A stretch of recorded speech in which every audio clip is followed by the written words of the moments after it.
The Incredible Hulk will not be presented this evening. Damn, damn, damn!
All right. Hello, everybody. Joe was just here with us, Matt, and he just disappeared. I don't know what happened, but he was here with us. But welcome, everybody. It is Wednesday. It is officially the first day of summer. Really? It is. Awesome. And yeah, and so hopefully now maybe we can get it over with. Says the man from Florida. Man, no, not loving it. I'm loving it. That McDonald's. Oh yeah. I'm loving it. So I don't know where Joe disappeared to. I don't know if his he literally popped in right when we started. There was three of us. Now Krellbar, I don't know if he's gonna be here. Krellbar messaged me. Was that today or was it yesterday? It might have been this morning. I think he has a wake to go to tonight. And he wasn't sure if he was going to be on in time, if he was going to be hanging. He left it up in the air, and I was like, whatever you want to do, you know. Yeah. And then Joe, I'm sure he'll be here shortly. He was here, and then he disappeared, and I don't know where anybody else is. Although I talked to Chuck today, and Chuck was going to be he's tied up till tomorrow morning. I'm going to talk to him tomorrow morning, but yeah, he was Chuck in a long time. Yeah, he's been working. He's been busy. He hasn't even gone to the cigar place on Tuesdays. I went yesterday to the cigar lounge. Smoked a couple of good cigars. I'll be smoking one tonight when this show's over. It's beautiful weather out tonight for smoking a cigar. So I'll be doing that shortly. And what else? So did you see that PRS has dropped a new guitar? No. What was the occasion for that?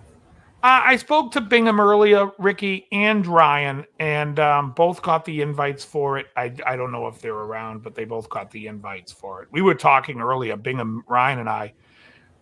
There's a new PRS out called like the NF something, some number, but it looks basically like a telly with two mini buckers. But they're so full of shit. And I'm gonna do a video. Yeah, the PRS telly. I'm going to do a video soon about the cork sniffers on the gear page and just the absurdity that guitar players talk about when it comes to gear. That every time I hear it, I roll my eyes. When I hear somebody tell me what tubes sound like and what this and that sound like, I'm always like, okay, all right. It's so nauseating. And I'm sure you feel the same way, Matt, because I know the way you play, and you're a player. And people who play don't really give a fuck. It's they find what they like, and they don't sit there and try to get into the meticulous nonsense of shit. Well, and sometimes, dude, you just have to play the sound. You know, the sound is what you've got to adapt to, and it's if you plug into an amp that's not the greatest, use the knobs and shit and make it the best you can and adapt to how it sounds. Ricky Compton, I think it's different from the Miles. I think Miles Kennedy has an angled pickup, and this one doesn't. And this has different pickups, but so it's not the same guitar as the Miles Kennedy guitar. So yeah, I mean, people sit there and they'll be like, "Well, EL34s have this sound." That gives that Marshall sound. Oh, really? Because I've heard Marshalls with 5881s, and I've heard Marshalls with 6550s, and they all fucking sound like Marshalls to me. Every one of them. And then they'll tell you that EL84s, that's generally, it's a little darker than a 6V6. Not on the Vox that has a top boost. It's like people don't take into consideration the circuit. And I remember when I worked at Alva's Music, and somebody asked me, what's the difference between the EL34 and the 6L6 Bogner Shiva? And I said, well, one has 6L6s and the other one has EL34s. If you feel like paying more money for the EL34s, by all means, go ahead. Same fucking thing. What the hell's the difference? Other than the fact that the 6L6 here in America is going to be a cheaper tube to buy, and it's a more efficient tube. But really, the efficiency wouldn't matter because it all. And Krellbar is here because it all depends on the efficiency. Doesn't matter because it all depends on how the tube is going to use that voltage.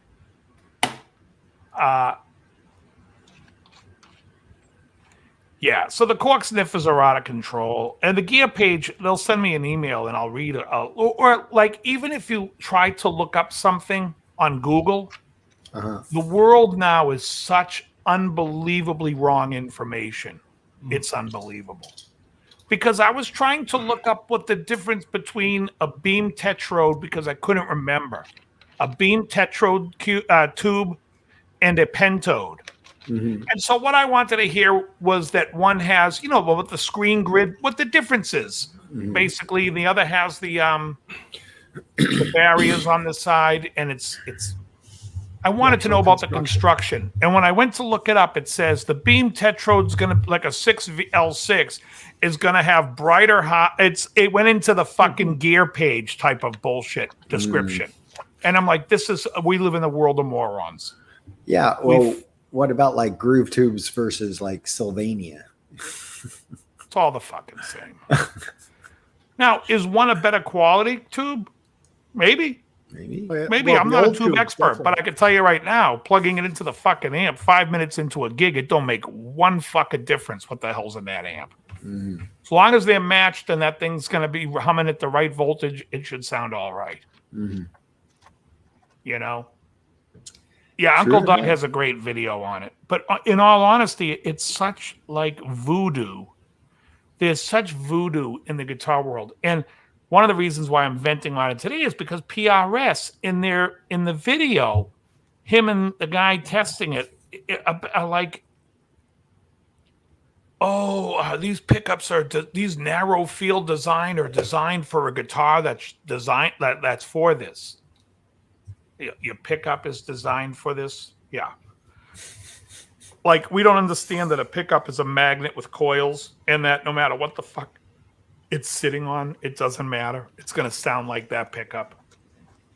And what I find obnoxious is, so years ago, burst buckers came on the market. Now, what the burst buck? Are you familiar with burst buckers, Matt? Yeah.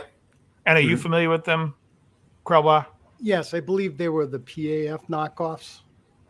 What they were, it was a company, I believe, out of Japan that purchased a boatload of PAFs and then reverse engineered them. Mm-hmm. And they came out with there were 3 different ways. They were either underwound, overwound, or wound, but these were the PAFs. And so they called them burst buckers. And then you have them as burst bucker 1, 2, and 3. And I don't believe they were wax potted either, were they? They were wax potted if you bought them in the guitar. If it wasn't in the guitar and you bought them because you were going to put them in a guitar on yourself, you have the opportunity to wax pot it yourself. Okay, so did Joe Gibson again. do the wax potting before they put it in the guitar? Or Yes, if you got a Gibson, if you bought a 58 historic, those would be potted. Okay, Joe, you having a little trouble with audio? Is that what that is? Well, I hear him talking, but he's not moving. Maybe check his internet. Wait, did I agree, Dave? Okay, I want to make A sure. gator got his internet. That's funny, T-Boys. Joe, can you hear us? I don't think so. Looks very stoic. Yeah. He's not saying anything, though, is he? Or is it just the screen is frozen? It's frozen. Yeah. All right, hold on. Oh, my God. This Now is a days of dial-up here. All right, he's having some internet trouble. So, anyways, what was I just saying about the burst bucker. So anyway, yeah, so the burst buckers come out. And so what the burst buckers were, they were the Gibson PAFs. But now we have, why would they change that to the custom buckers? And I'll tell you why they changed it. Because there are some tool bags that will buy the new 58 historic and then play a real 58 and say, this doesn't sound like my 58, it's hotter. Yes, you shitty fucking mental retard, because the fucking pickups from 1958 are fucking 60 years old. That magnet is weakening. Mm-hmm. So, but if you bought this guitar, if you took your 58 historic and went back in time, that's how that guitar would sound. So what did Gibson do? Gibson decides to put Alnico 3 magnets in it, which is a weaker magnet, basically given the appearance of an aged Alnico 2. And so now they put custom buckers on. So because people have their heads so far up their ass, in 1971, when Jimmy Page was playing on those Zeppelin records and playing live with that Les Paul, that Les Paul was what, 13 years old? One was 13 years old, the other was 12 years old. Yeah, probably. That's still fairly a new guitar. Mm-hmm. And now if you went and played it, yes, it would have a similar sound as the custom buckers, but who the fuck would want that? Like, why are we pandering to that? Do you know what I mean? It's like, wouldn't you rather have the thing like we have this instrument and then you hand it down to your kid in 40, 50 years and then it'll sound like that? But eventually all the pickups are going to get weaker anyway. I mean, the magnets don't last forever. Mm-hmm. I just think it's insane. It really just panders to like, oh, I want that thing to sound like a 58 the way it does today. Why? Probably sounded better back then. Yeah. You know what I mean? I mean, when Randy Rhoads, what was he? He was playing a 68, right? Was this a 68 or 69? I don't know. That white one? I don't remember. Yeah, thing was probably 12 years old, 11 years old. All right, Joe's back. Let me see if how he comes in. Joe, can you give me a thumbs up? He ain't moving. Oh, now you're moving. You can hear me, right, Joe? Can you see me? Oh, he's. Yep. I hear. We see you. We hear Kind of you. faint. I hear you fine. Oh, okay. You just got to get a little How do I closer to that sound? mic. Can you hear me? Good. Yeah, you could get closer to the mic. Apparently, you can't hear me. Can you hear me? There's Because like you a need bit to of be a a little lag. bit closer. You just need to be a little closer to the mic.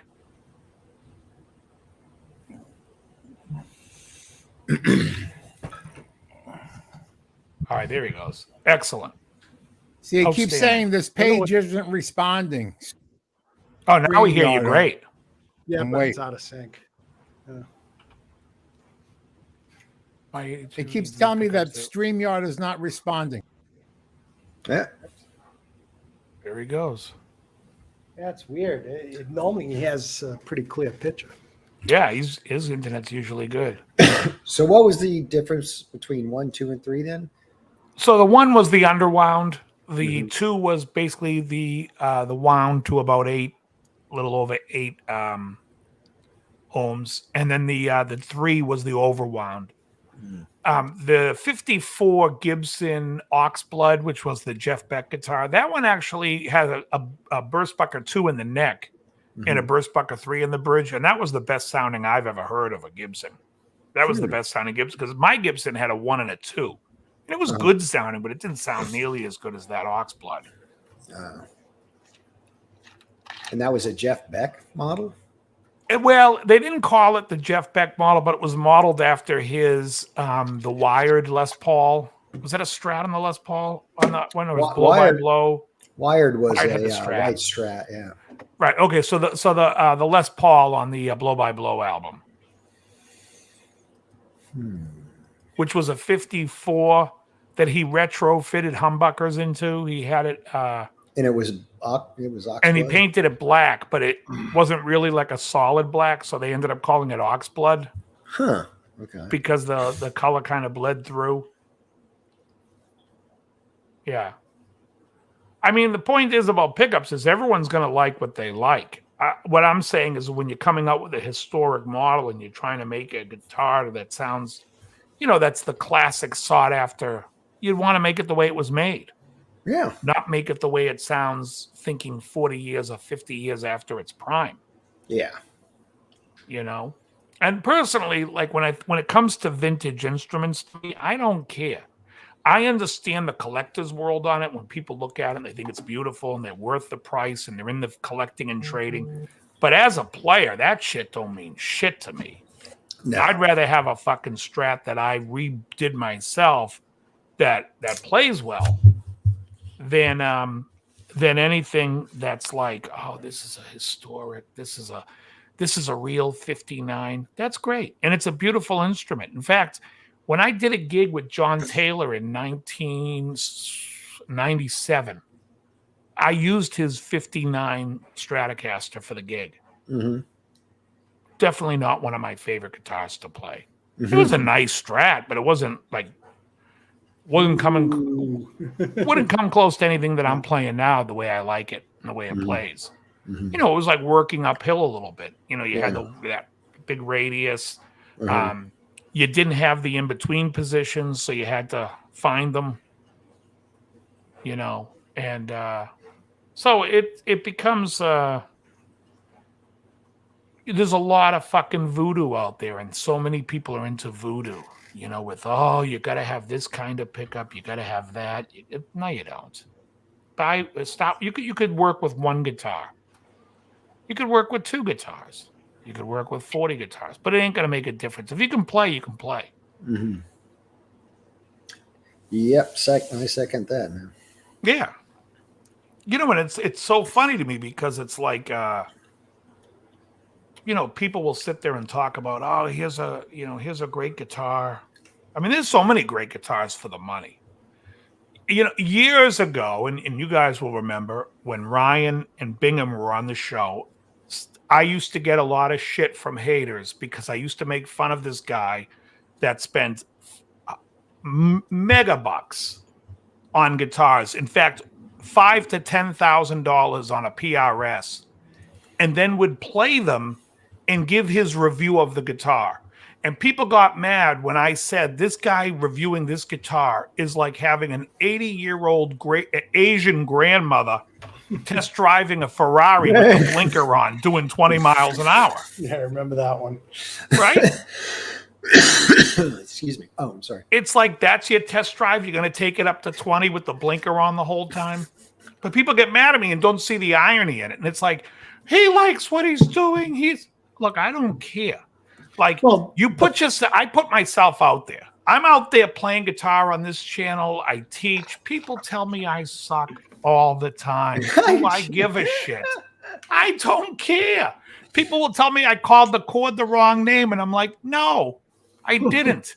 But we can argue it till the cows come home, and whatever. And sometimes I'll be like, oh, I see where they're coming from, but it's splitting hairs at that point. Just, I'm doing the song as a lesson for free. So I don't care. And if somebody ever wants to make a fucking YouTube channel and dedicate it to shitting on me, go the fuck right ahead. I welcome it. You'll drive more people here.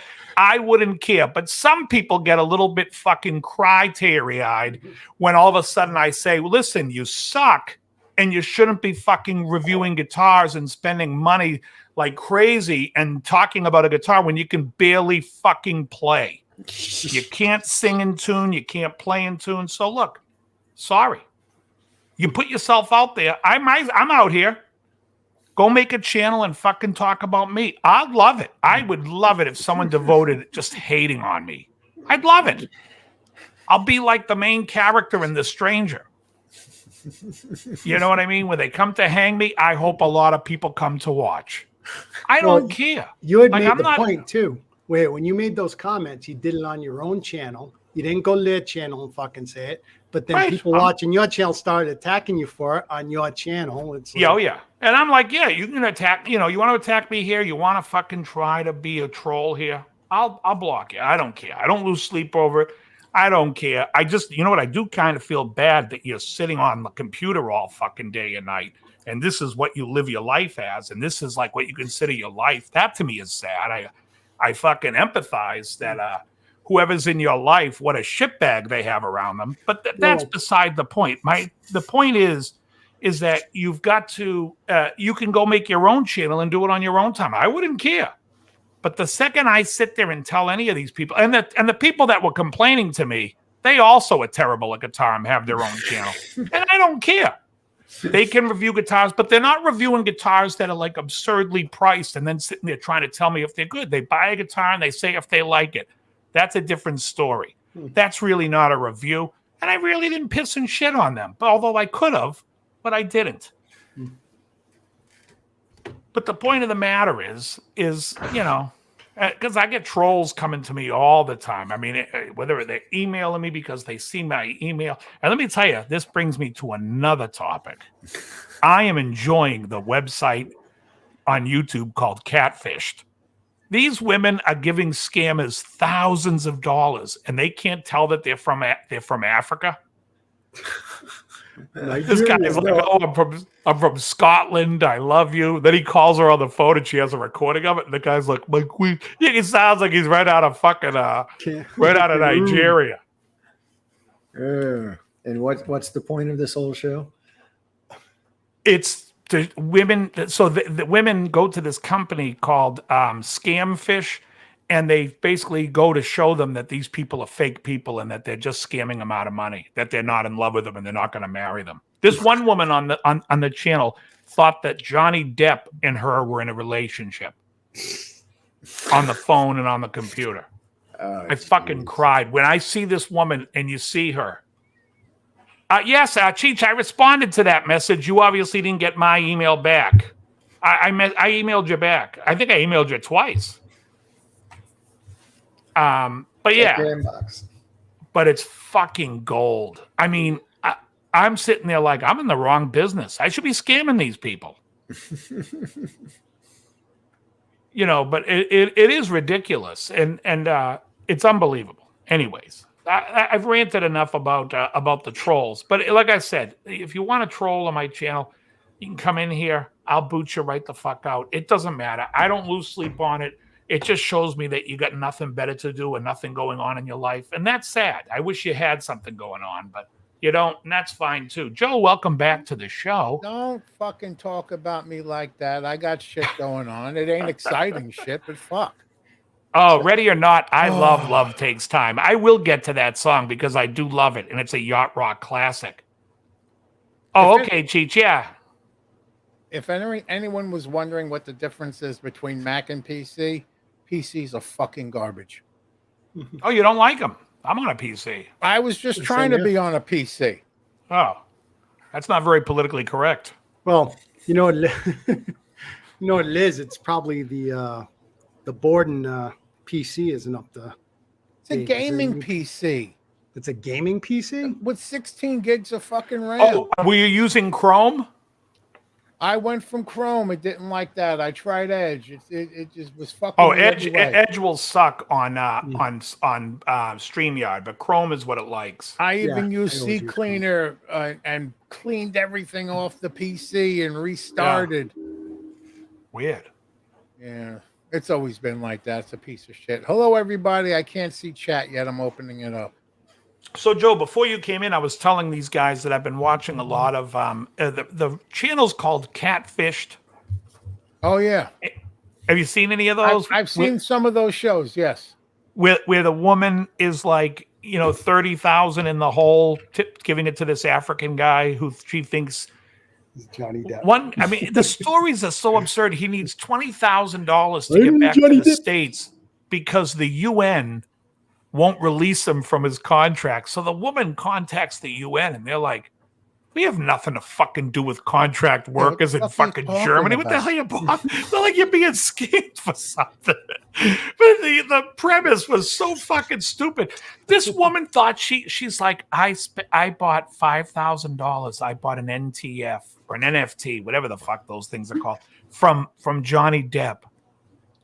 And he's like, and so then they show correspondence, and she's asking Johnny Depp, how come he hasn't sent it yet? And he's like, what are you so crazy about this NFT for? I thought we were it's so ridiculous, like just getting scammed. And he keeps asking for more money, and she's about to send. She would refuse to believe that she wasn't talking to Johnny Depp. The channel's the best. Wow. But I can't believe these people go into this thing saying, oh, no, I know this guy's real. And she's like, this guy had a Southern accent. You hear the guy talk, it's like, yeah, Southern fucking Legos. That's fucking the. Why would Johnny Depp need your money? You have to see this. You have to see the woman. He tells me how beautiful I am. Oh, he does? Yeah. Let's get Johnny Depp on the phone and take a look at you. He's going to be like, who the fuck are you? Does he do it in a pirate voice? She probably looks like the shit that Amber Heard took on the bed. Oh, yeah. She doesn't even look that good. Oh, it's unbelievable. But let me tell you, it's pure entertainment. It's gold. I love it. Is this on YouTube? Oh, yeah. The channel's called Catfished. Okay. But it's I subscribe. Yeah. Put it in my feed. I'm going to look for it. I'll put a link. Yeah, it's gold.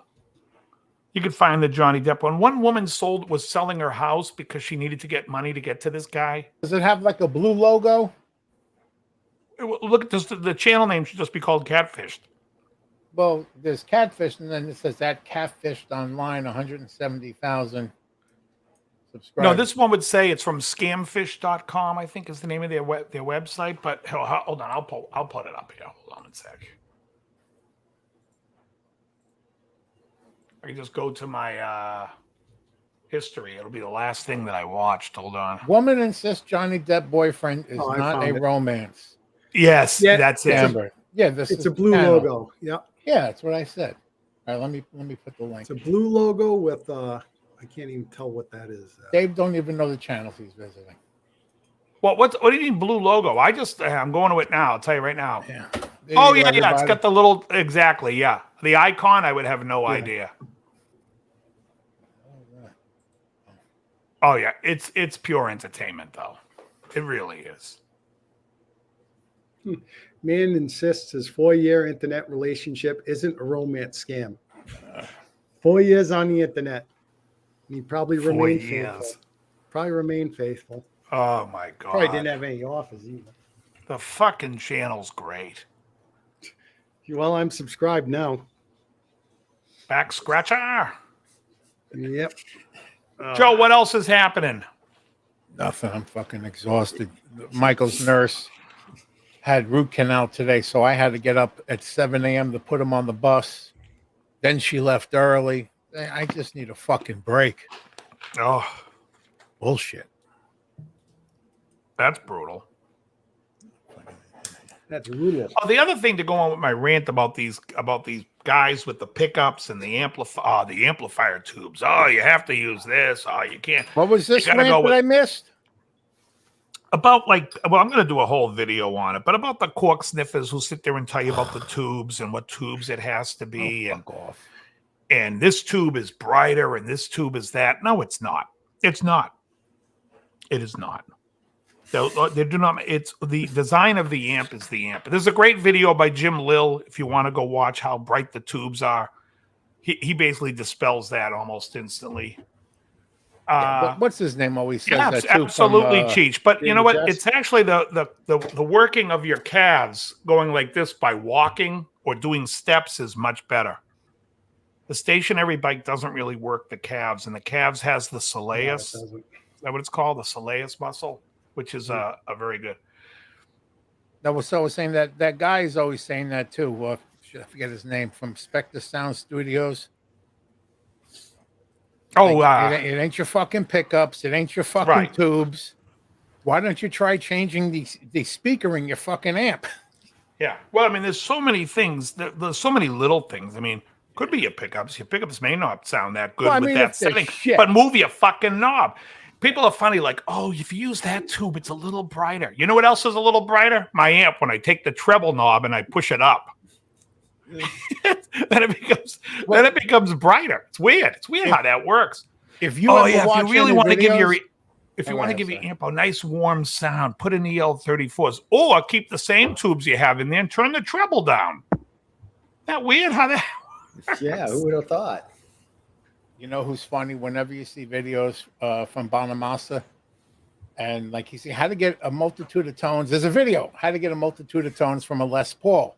And he goes he's on the knobs. He goes, you see these? They move. Yeah.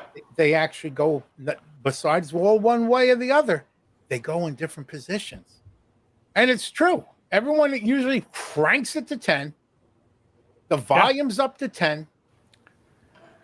I will say this. A major difference in tubes is what it takes to bias them, because you want them biased as certain things so they're operating correctly. And the thing is, I had a pair of Softex back when I had my Triple X, and the way those tubes were, I could not get the bias voltage up high enough to get a lot of crossover distortion. Well, it sounded buzzy, basically. Roof buzzy? Sounds like an old lady hitting a bag on your head. Cold Roses says he sells wine. So I don't know if you guys, are any of you guys familiar with wine? I used to be. Okay, because cork sniff is an expression. Cork sniff is an expression because at no point should you ever really smell the cork. There's no reason to smell the cork. The purpose of them putting a cork in front of you is so you can examine it with your hand and squeeze it, make sure that it still has its so no air got into the wine. And really, if you're buying a young bottle of wine, you never have to worry about that shit anyway. Because unless someone's fucking cranking in there and fucking getting oxygen in there, there's no way a young bottle of wine's going bad. Yeah. It's really for an old bottle of wine, like a bottle of red. And if the integrity of the cork is crumbly, well, then you might want to taste the wine because it might have gotten oxidized. At no point should you be putting it to your nose and sniffing it. If you do, you're the guy on the gear page that's telling me that fucking EL34s have a more focused mids than a 6L6. The best is when they use food. I like smelling my cigar before I smoke it. Am I a cork sniffer for doing that? No. Oh, okay. No. You just want to smell the tobacco. That's what you're going to be smoking. Nice. Nice. It looks like you got a nice Connecticut there. Yeah, it's the Selecto Villagier, whatever you want to call it. Aren't you going to get put in First YouTube one jail I've for had that? in about 2 fucking months. What's that? No, it's First cigar because I've had in 2 months. Wow. the language that we use on this show, I instantly already get to limited income for my shows. They ding me on it. So even though if you lit a cigar, it's going to be the same. It's limited.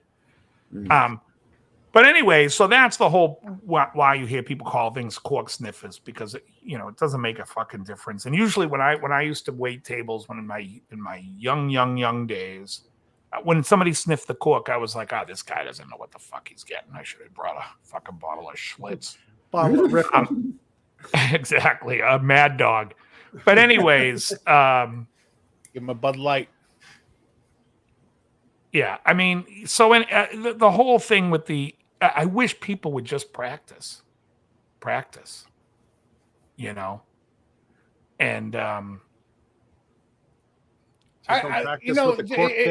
it's what you just said reminds me of something I saw earlier tonight.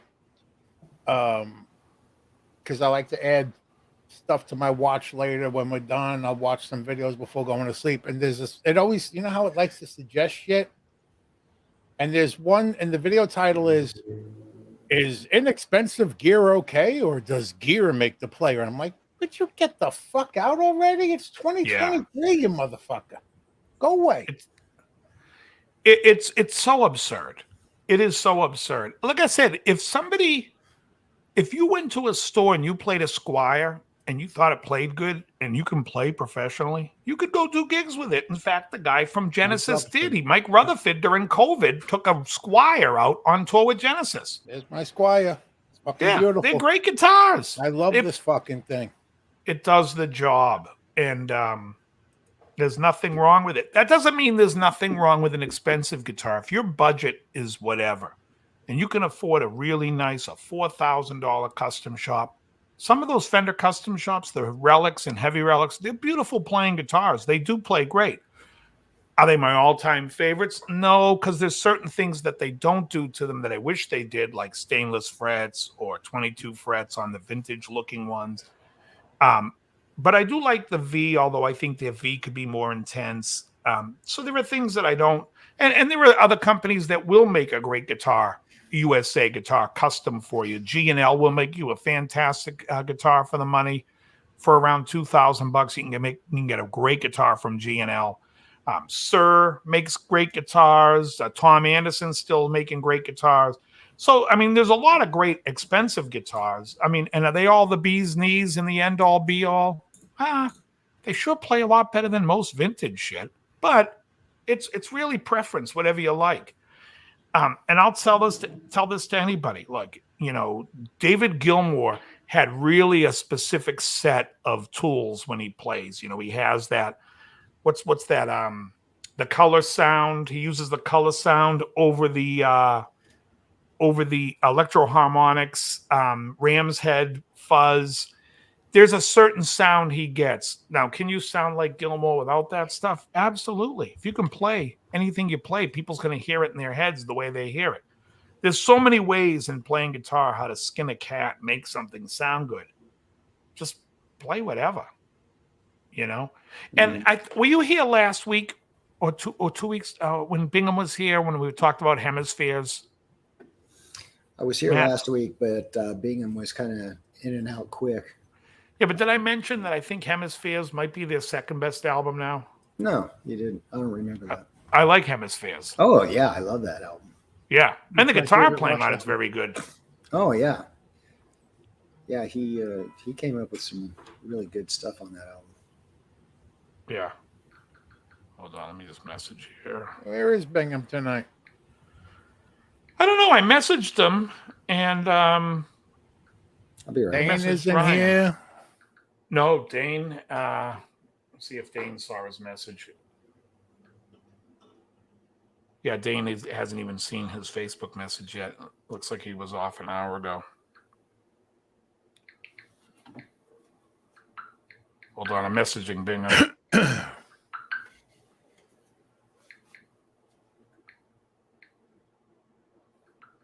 All right.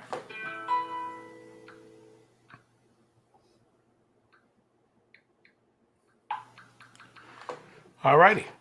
Anyways, bottle of Night Train. All aboard the Night Train. I like that song Night Train by Ricky Lee Steve Jones. Oh, No, Ricky Lee Jones. I've been playing this guitar lately. For a while, I had my black guitar out here. Today, I've been playing, the last couple of weeks, I've been playing my white guitar. You guys familiar with this? This was a Mexican Strat. Go full screen. This was a Mexican Strat that I... the Wenge neck. So this, let me get the strap out of the way. So this is a Mexican Strat that I put a new pickguard on, and these are DiMarzio Area 58 Pro 54. The fingerboard is ebony, and the guitar neck is made of Wenge. As you can see, it's like a really grainy type wood, and it's a V-neck. Big V, and also you can see, I don't know if you can see it, but see the scalloping. Scalloped. So the scalloping is just on the high. So like if I'm gonna play like, and I go, so I can get, I don't have to really. Yeah, the skin on your fingers there. get under a string better.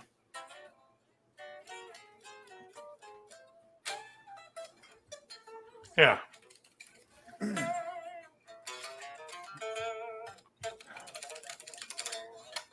Anyways, this has been my guitar that I've been.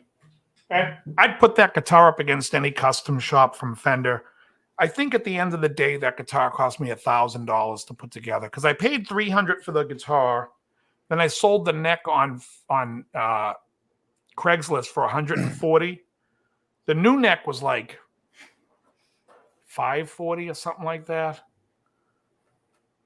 And then the pickups were like $200. So it was about $1,000 at the end of the day. The neck's more than the guitar body, but neck's more important.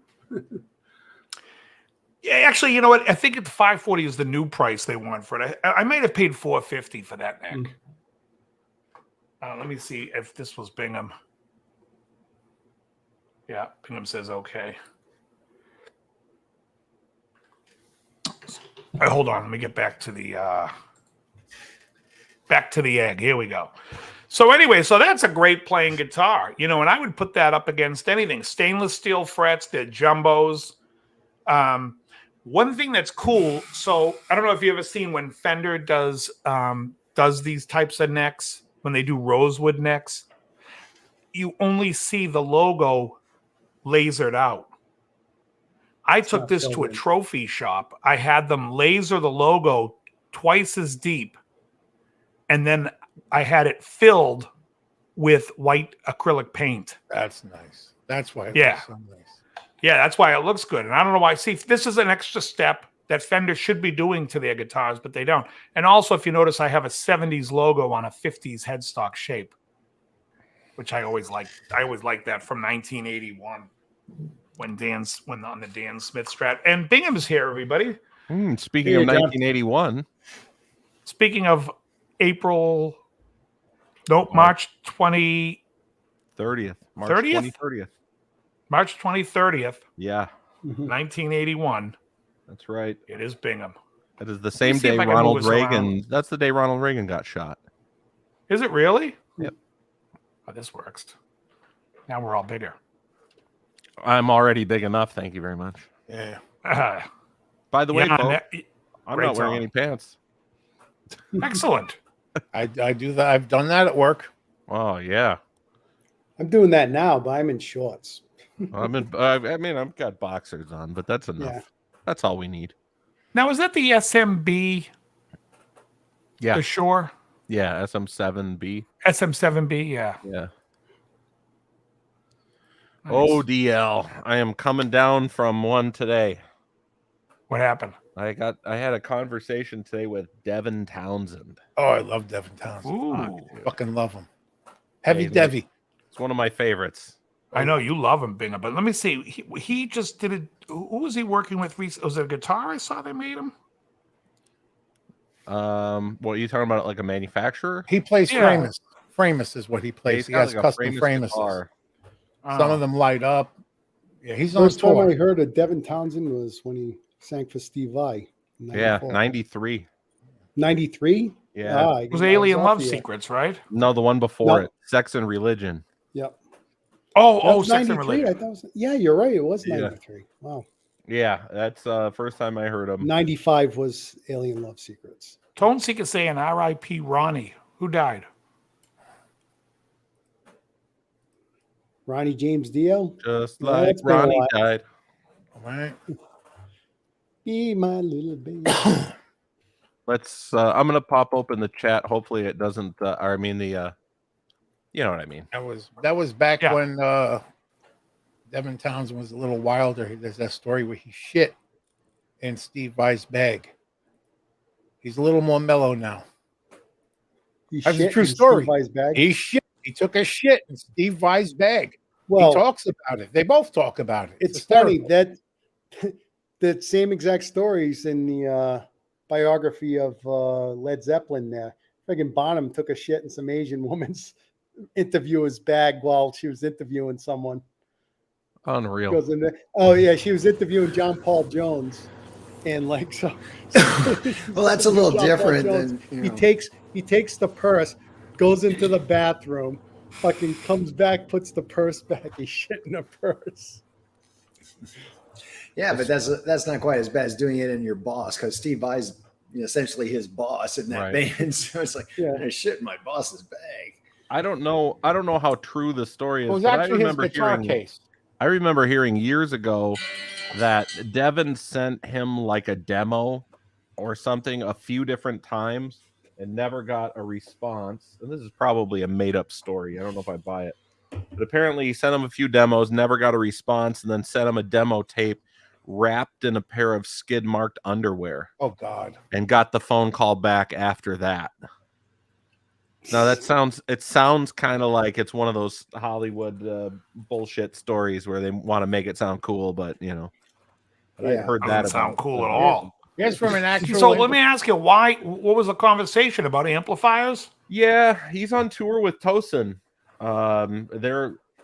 So he's hearing that stuff, and I just figured I would try and reach out and see if he had any interest in working with us too, because I love the guy, and so for me it was like, well, they're on tour together. I might as well see if I can get in touch with them. And I made a couple of phone calls, found a few people that knew him.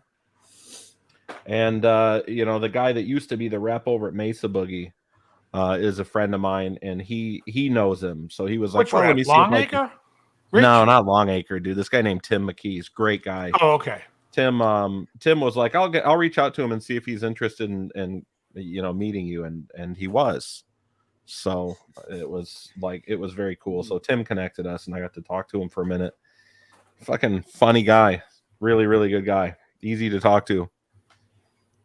What do you think the best introduction you've ever gotten to somebody was? The best introduction? You better know what it is. That I ever got. Wait, hold on. What's the best introduction I've ever gotten to someone? How about this one? I don't. Kimball, get the fuck over here and meet Bingham. Oh, hilarious! You remember that? Yeah, that's hilarious.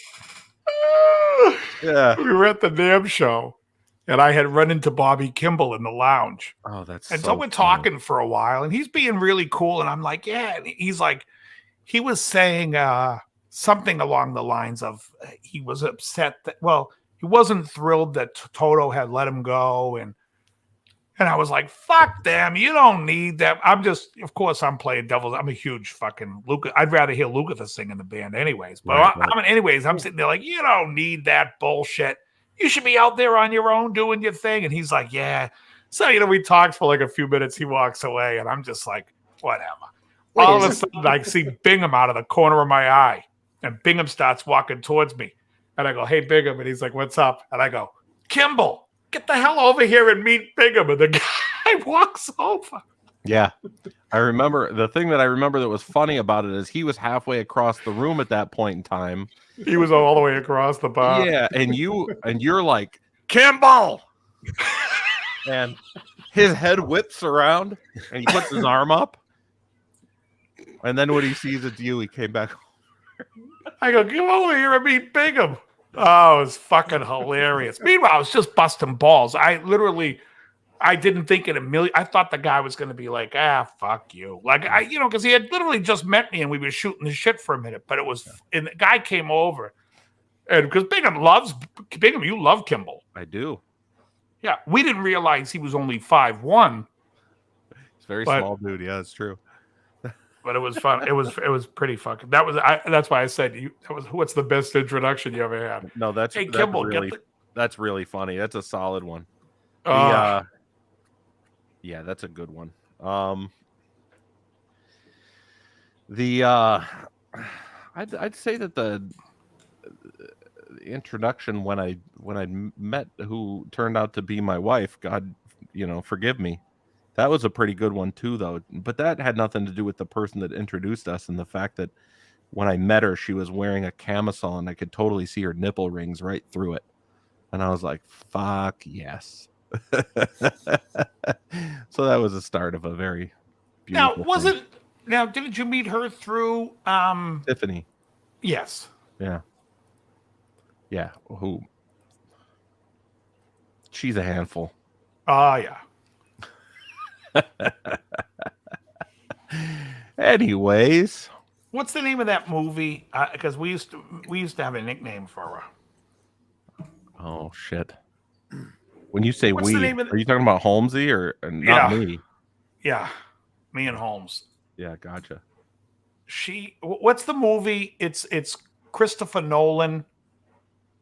Inception? Where every time they go into a deeper dream state, it moves slower. Oh, Inception. That was her name, Inception. Oh, that's really funny. Because and the reason why is she would tell you a story. First of all, she has a heavy Australian accent, and when she goes to tell you a story, she'll interrupt herself with a second story. That not only were you not interested in the first story, right, you're doubly not interested in the side story. And as she's telling that story, time is moving like this. Yeah, there's where you wish. If you could run out of the room, you'd feel like it would take you 30 years. But there's a second layer to this that you're not mentioning. It's also very important, and that is never have I heard a story started at the beginning. She drops you into a story, and she drops you into a story where it's like, and then they were blah blah blah, and you're like, and then who? What? You have no idea what's going on. I always thought, now not to say that I'm disagreeing, I always thought that I was in the middle of something I didn't figure out because I can never understand her accent because she's got a heavy Australian accent, like it's almost Tasmanian. That you can't understand. I never can understand what she's saying. I didn't think it was that bad. Yeah. Tasmanian devil. It's no. It's funny. Tasmania, their accents are brutal. I've known her for like 20 years at this point in time. Yeah. She lives in Nashville now. Oh, she does? Yeah, she moved to Nashville like last year. All the people that are smart leave LA. And some Australians leave LA as well. Look at Matt Cable sitting over there right now, feeling all egotistical. Because he left LA. He's like, Bingham said I was smart. Yeah, well, LA just had gotten, too fucking bad, man. I mean, did you guys have any tent people living in your front yard? Oh, yeah, they were blocks away, man. There was like a strip there on San Vicente, just after you turn off of Wilshire, that went all the way into Brentwood. And it was just like, all kinds of people getting hit by cars and stabbings, and they were creeping into the neighborhood, and they were, coming up to people at Ralph's parking lot and assaulting them and stuff. And I still hear about shit like that.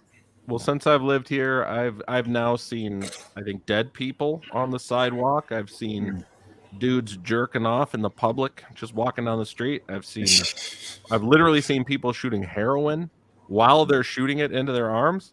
It's a lovely city. It's a good place to raise kids. Yeah. Well, this area in Florida is like, it's not as bad, but it's still pretty bad. I mean, Where do you live? Fort Lauderdale. You want to give everybody your address? No. Throw it out there. No, but Fort Lauderdale. Yeah, but there's homeless guys here on the streets, you know, same thing, you know, every major intersection they're coming up with signs and all that stuff. You don't see as many tent cities. Signs. If you were smart, you would have moved to Ed Lauderdale. Oh, we love Ed Lauder. Water. I saw a guy today that I swear to God looked like it's a character actor. I don't know this one's name, but do you recall the movie Last Action Hero? Oh yeah, the bad Schwarzenegger movie. The guy that plays like the Ripper or whatever. Brian James? The bad guy. What's his name? Brian James. Is that the guy's name? I'm guessing because he usually plays that type of guy. Oh. The guy that was in 48 Hours. Let me look it up. Brian James was in Blade Runner. Yeah. Blade Runner as well. He's also in The Fifth Element. Yep. I don't think he's in Last Action Hero, though, is he? I don't remember. No, I took a guess. I've never seen the guy's name is I don't think he's in that. The guy's name's Tom Noonan. Noonan. Not Yeah, exactly I saw a name. guy today that looked exactly like this guy. It might have been him. Old guy. But yeah, looked just probably like him. was. Huh. Yeah, it's wild. What do you guys think of Last Action Hero? I love it. I enjoyed it. Never saw it. Okay. Oh, I recognize this guy. Yeah, he's been in a ton of things. He played. He's always plays a bad guy. He played the original killer in Silence of the Lambs, the Manhunter.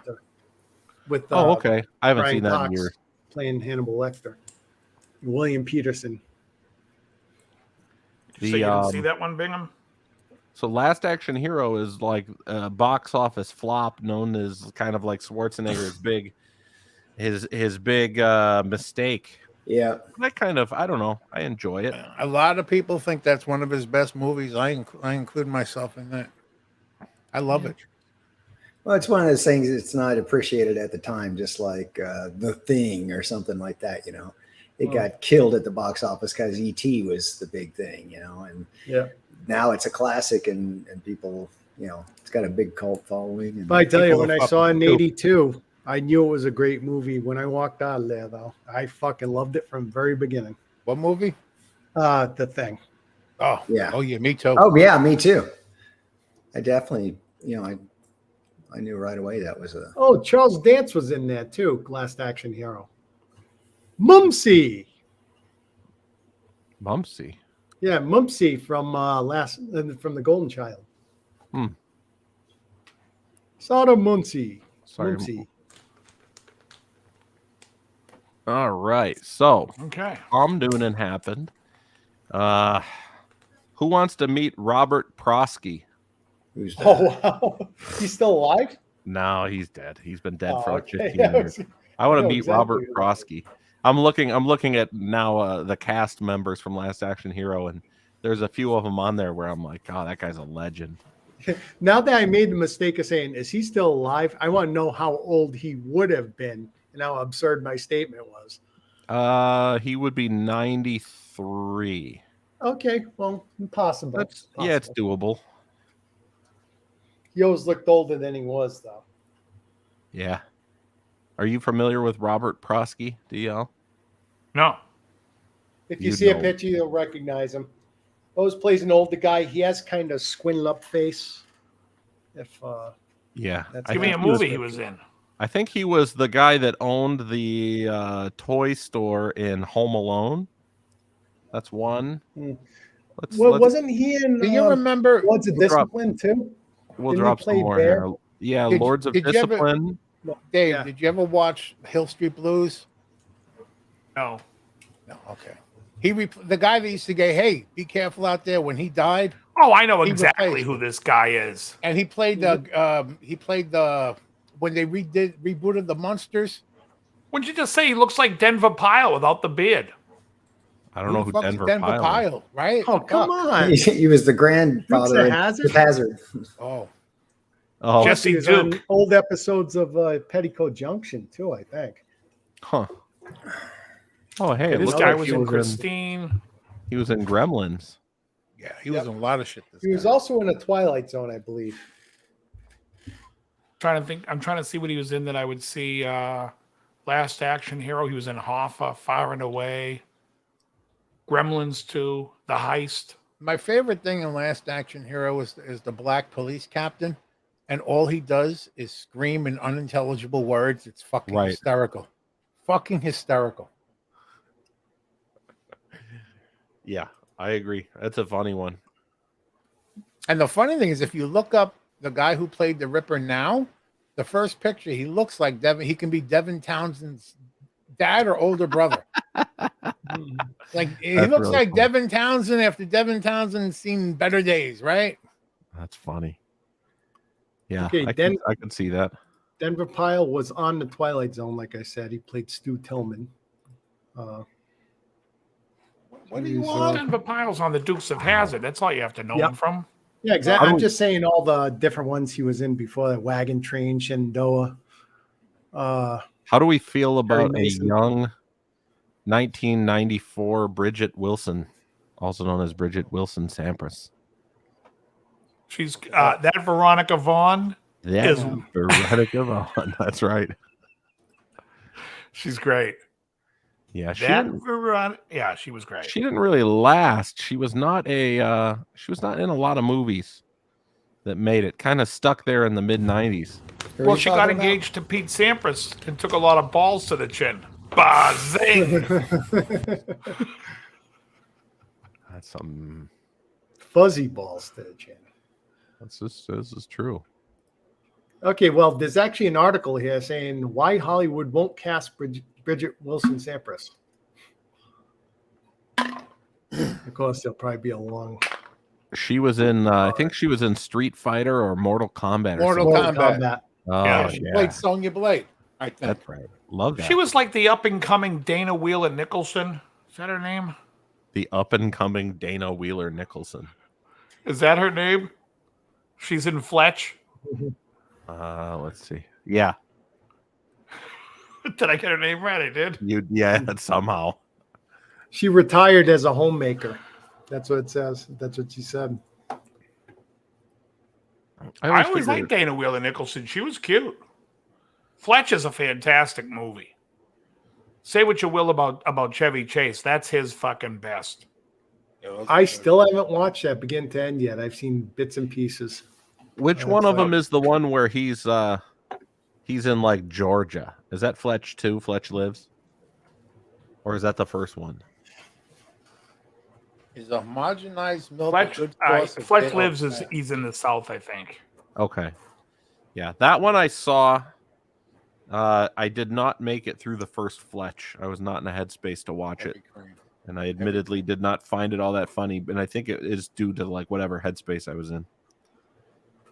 Well, it's definitely like an 80s type of film. But the music was I think Harold Faltermeyer did the music. The same guy that did Beverly Hills Cop. And Top Gun fame. Harold Faltermeyer. What a name. Let me ask a question. MeTV emailed me a music quiz today. I haven't even looked at it. You want to try it? Absolutely. Hold on. Let me just say this. I think Harold Faltermeyer, I think he worked on a Foreigner record with Thomas Dolby. I think he did the I've Been Waiting. I think he's on that record too.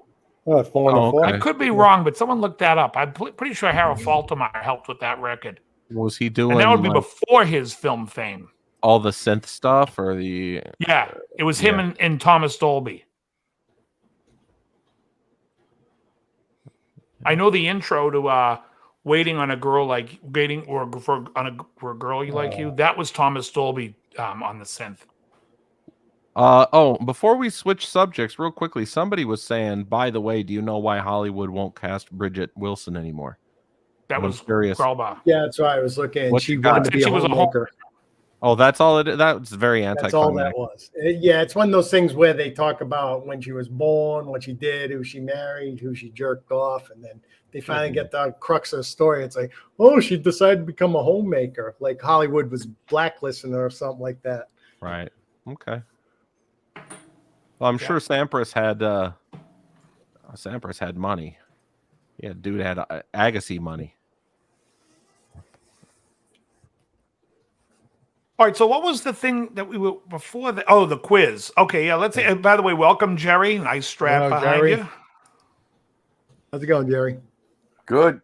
Jerry, do you know Bingham? Have you met Bingham? Yeah, we were on Of course. last time. Yes. Yeah. On Okay. occasion, here and there. Very good. I guess it's a summer solstice theme. So it says, how well do you know these songs with sun in them?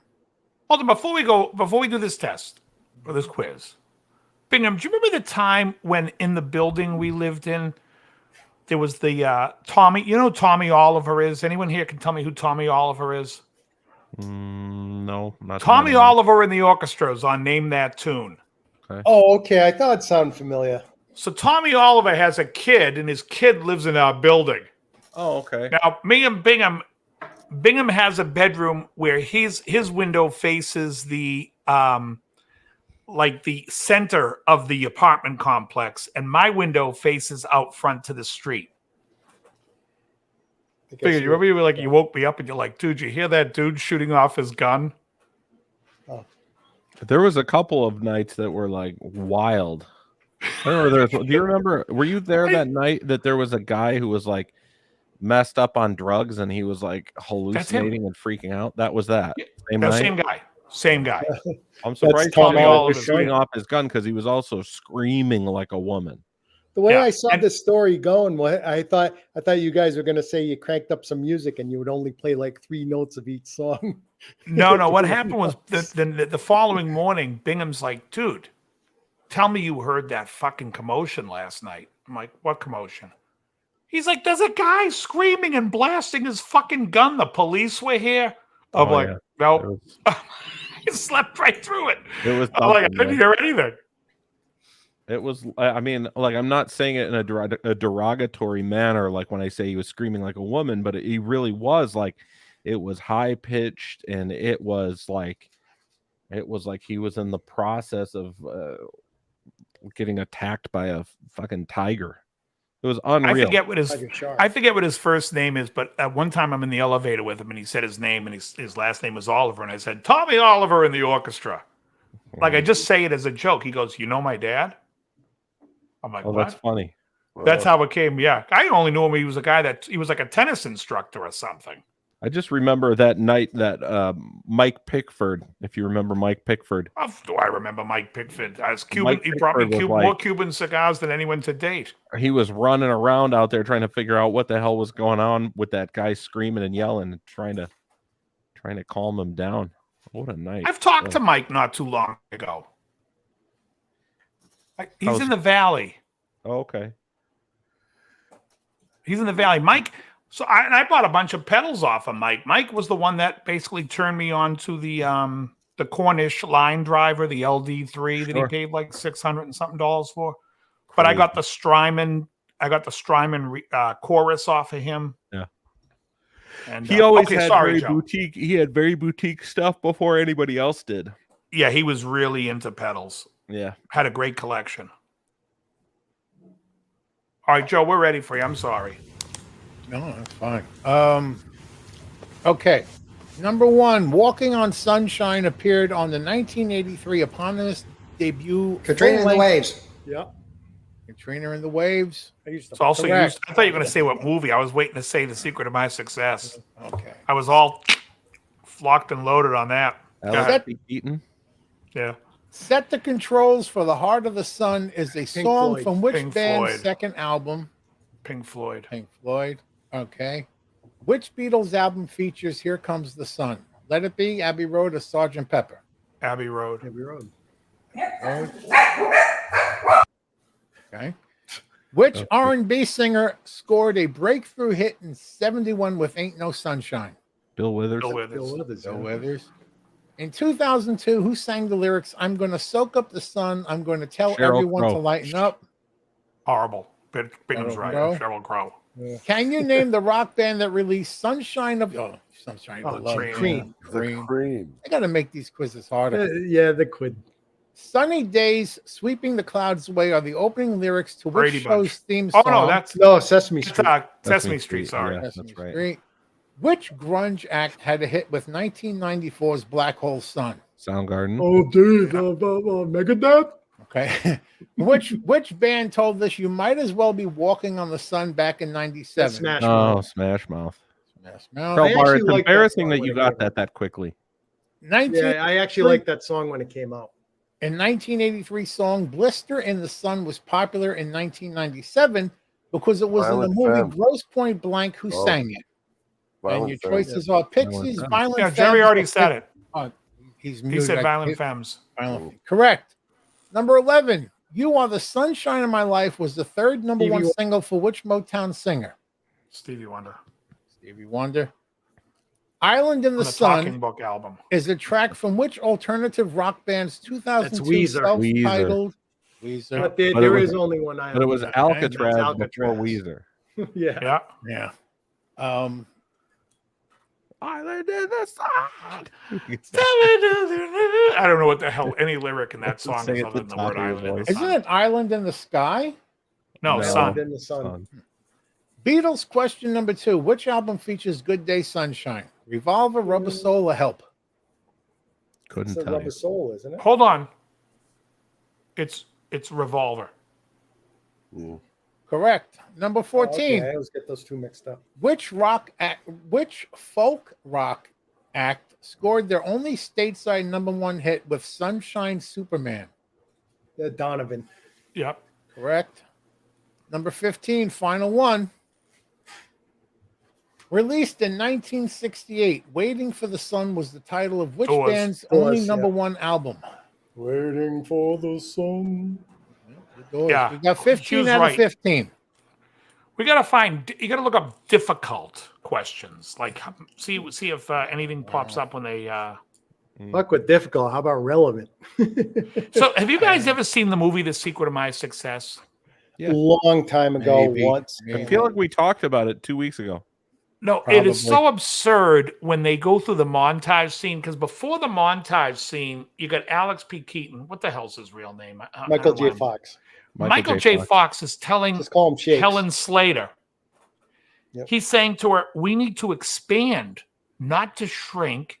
Yeah. Like we should be expand. So then they show them up all night and they're working and they're playing I think the song The Secret of My, there's a montage scene. Anyway, The she's Secret of like My afterwards. Success by Night Ranger. Yes. Yep. And then she's sitting on there it with like a in. pencil. She's sitting there with a pencil 25 hours a day. Oh, That's horrible. She's sitting there with a pencil in her mouth. She goes, so you're saying we should expand? I'm sitting there like, you had to go by 4 hours of that. He said that 4 hours ago. Yeah. That's The movie's hilarious. absurd.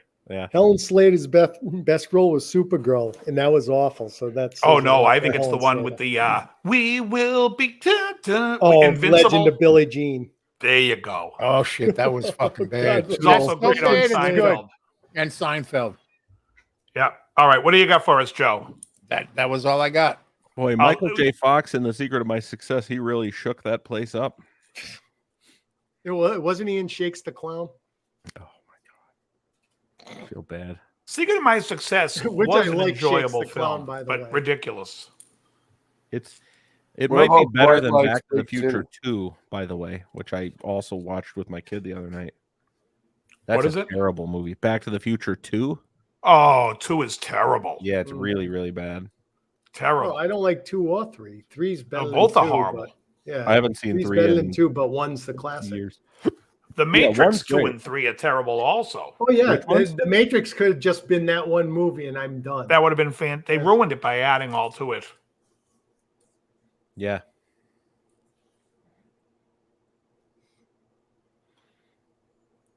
All right. As the Are white Tolex, you have white Tolex behind you? we waiting on Joe?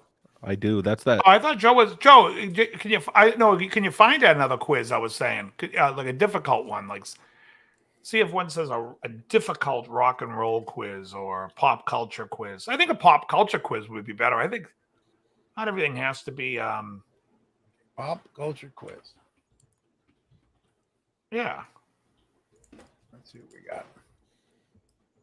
Goodness. Ooh, I've got the very hard classic rock quiz. I could send it to Joe if he wants to. No, Very you hard. could do one. I'm You do one. exhausted. I'm fucking wiped out today.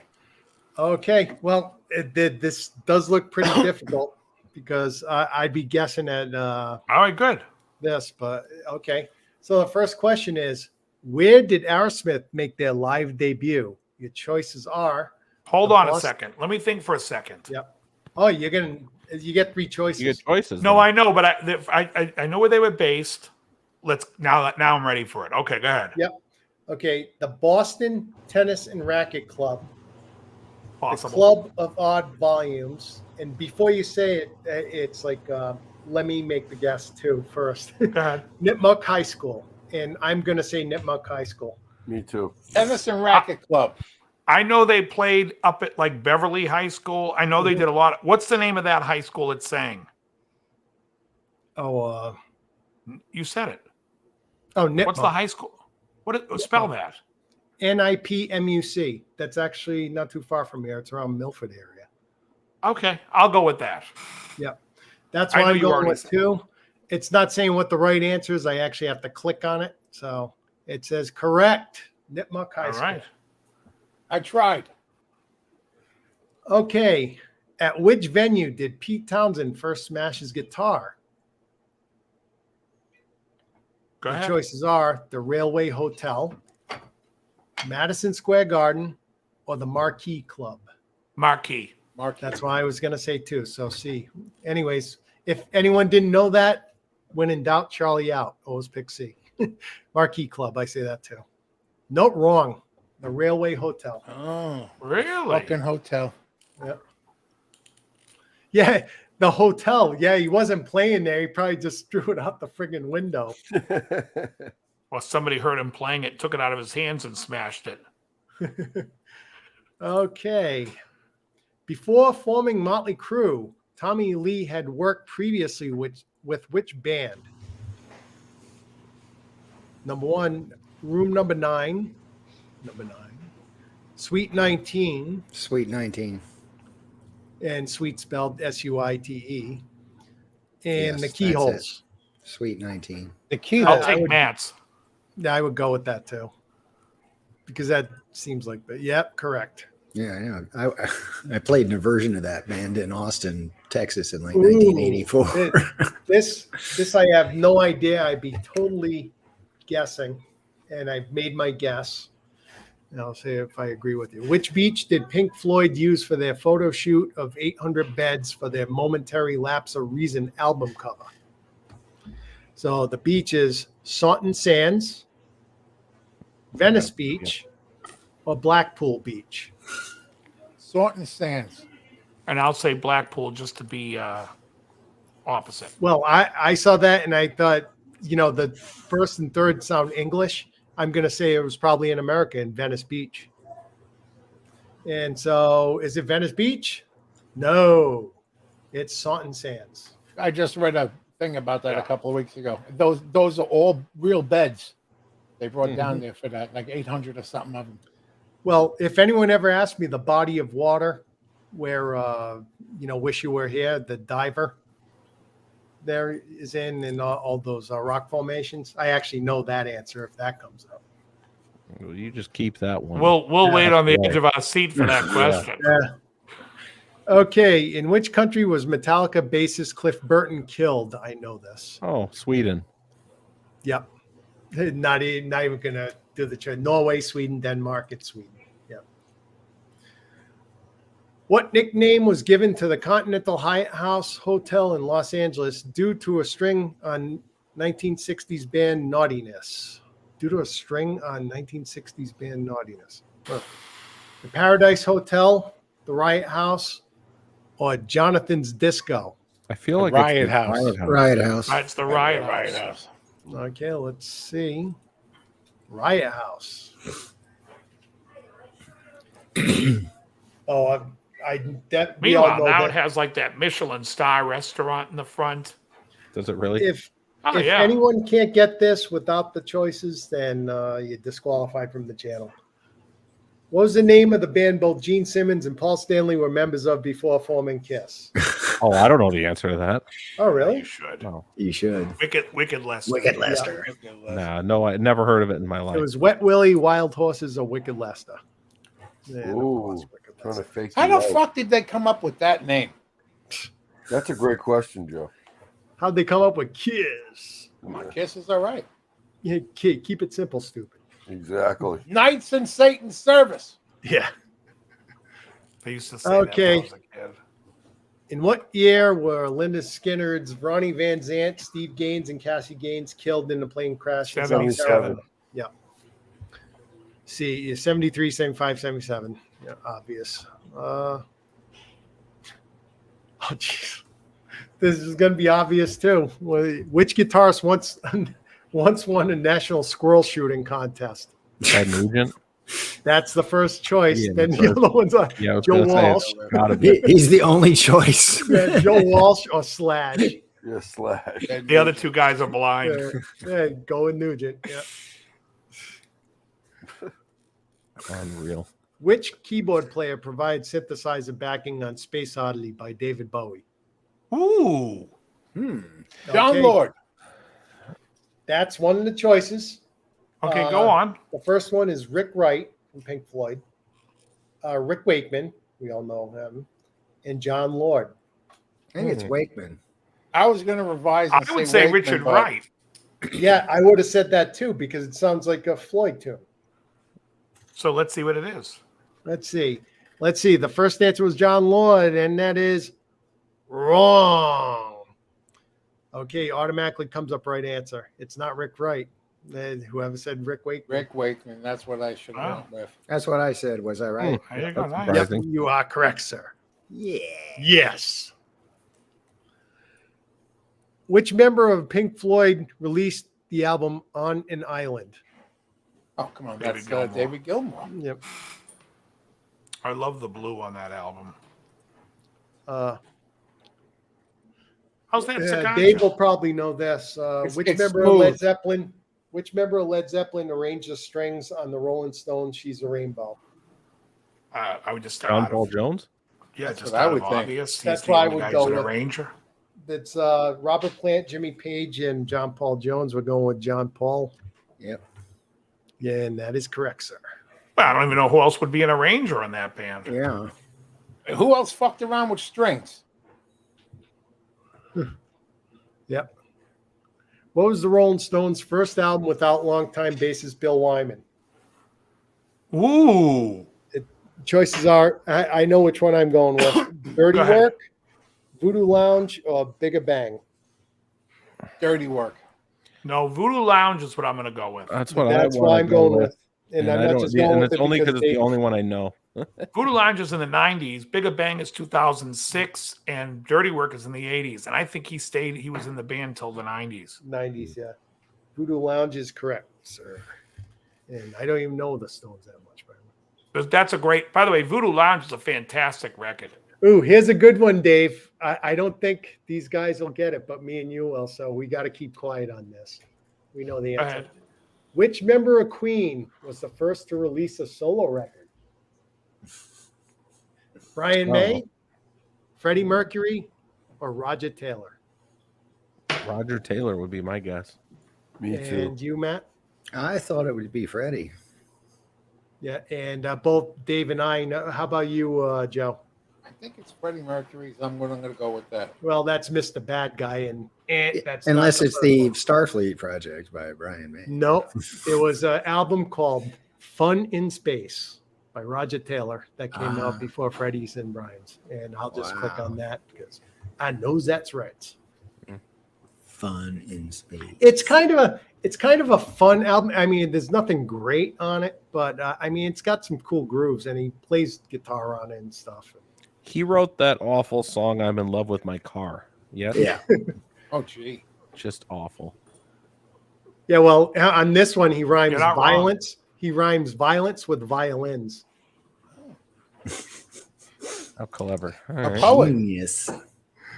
Okay. Before joining Black Sabbath, Geezer Butler and Ozzy Osbourne played together in a band called, I know this.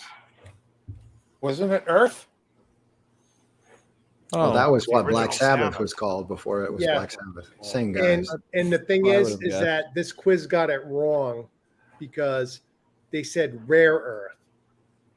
They weren't Rare Earth. Rare Earth was a totally different band. That gave you the answer already, or that's just one of the choices? No, that's one of the choices. There's rare breed, rare earth, and rare steak. No, the answer is going to be rare breed. Rare breed, really? Yeah. Okay.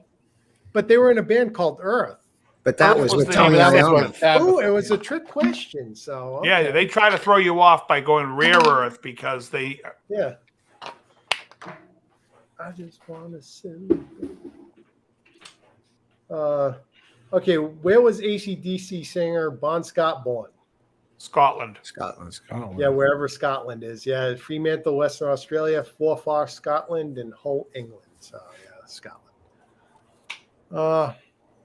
Where was Jimi Hendrix found dead in 1970? England. London. London, England, Seattle, New York City, London. Who's the answer? Mary or Effingham or whatever. In 69, Doors singer Jim Morrison was arrested for Exposing himself on stage. Yeah. Indecent exposure. Who appeared as a hillbilly band in the Wild West dance scene in the 1990 Back to the Future movie, Part 3? I know this one. Interesting. I don't know this one because I haven't seen the movie in a million years. What are the What'd options? you say, Joe? I said ZZ Top. Yes, What are that the is options? correct. Really? It's Van Halen, ZZ Top, Guns N' Roses. Oh, okay. One question left. What did I miss? Okay, did I skip over a question? Let's see, 19, 18, 17. Oh, okay. When I scrolled down too fast. From where did Deep Purple take their name? Richie Blackmore's grandmother's favorite song, the color of John Lord's Hammond organ, the color of Ian Gillan's penis. Oh, Christ. No, the color of Ian Gillan's jacket. Well, it can't be Ian Gillan's jacket. He wasn't even the original singer in the band. Yeah. I'm going to go with the organ. I like the. I'm going to go with the her favorite grandmother. song. Yeah, Me same. too. It's a toss-up. I'll go with the grandmother's favorite song on this one because It was It's the not the organ. grandmother's. It was the grandmother's favorite penis, which happened to be Ian Ian Gillan. Gillan, and it was jacket. purple. Right. Was it the song? Really. Yeah, grandmother's favorite song. Yeah, and Donnie Marie had a really good version of that song. Oh, Christ. I think it was a hit for them in the 70s, though, wasn't it? Like 75, they had a big hit with Deep Purple. Yeah, and that's it for this quiz. It was slightly more difficult. We struggled with a few. Got Yeah. a few. Hey guys, I got to check out for the night. All right, very good, Matt. Thank you. Thanks for Cheers. swinging by. Take it easy. See you soon. Right.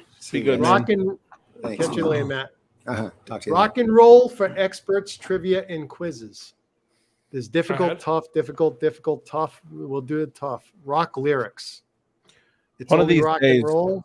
One of these Yeah, days, okay. we should do a quiz where we just ask Matt Cable what his very first 10 guitar picks that he got in concert. That kid's got like 100 of them. Don't forget that Let's go. list I saved from last week. Oh, which yeah, was well, why'd you the- hit that? The 100 greatest rock songs as voted by Planet Rock listeners. What is Planet Rock? I It's don't know. part of the LGBTQ++ community.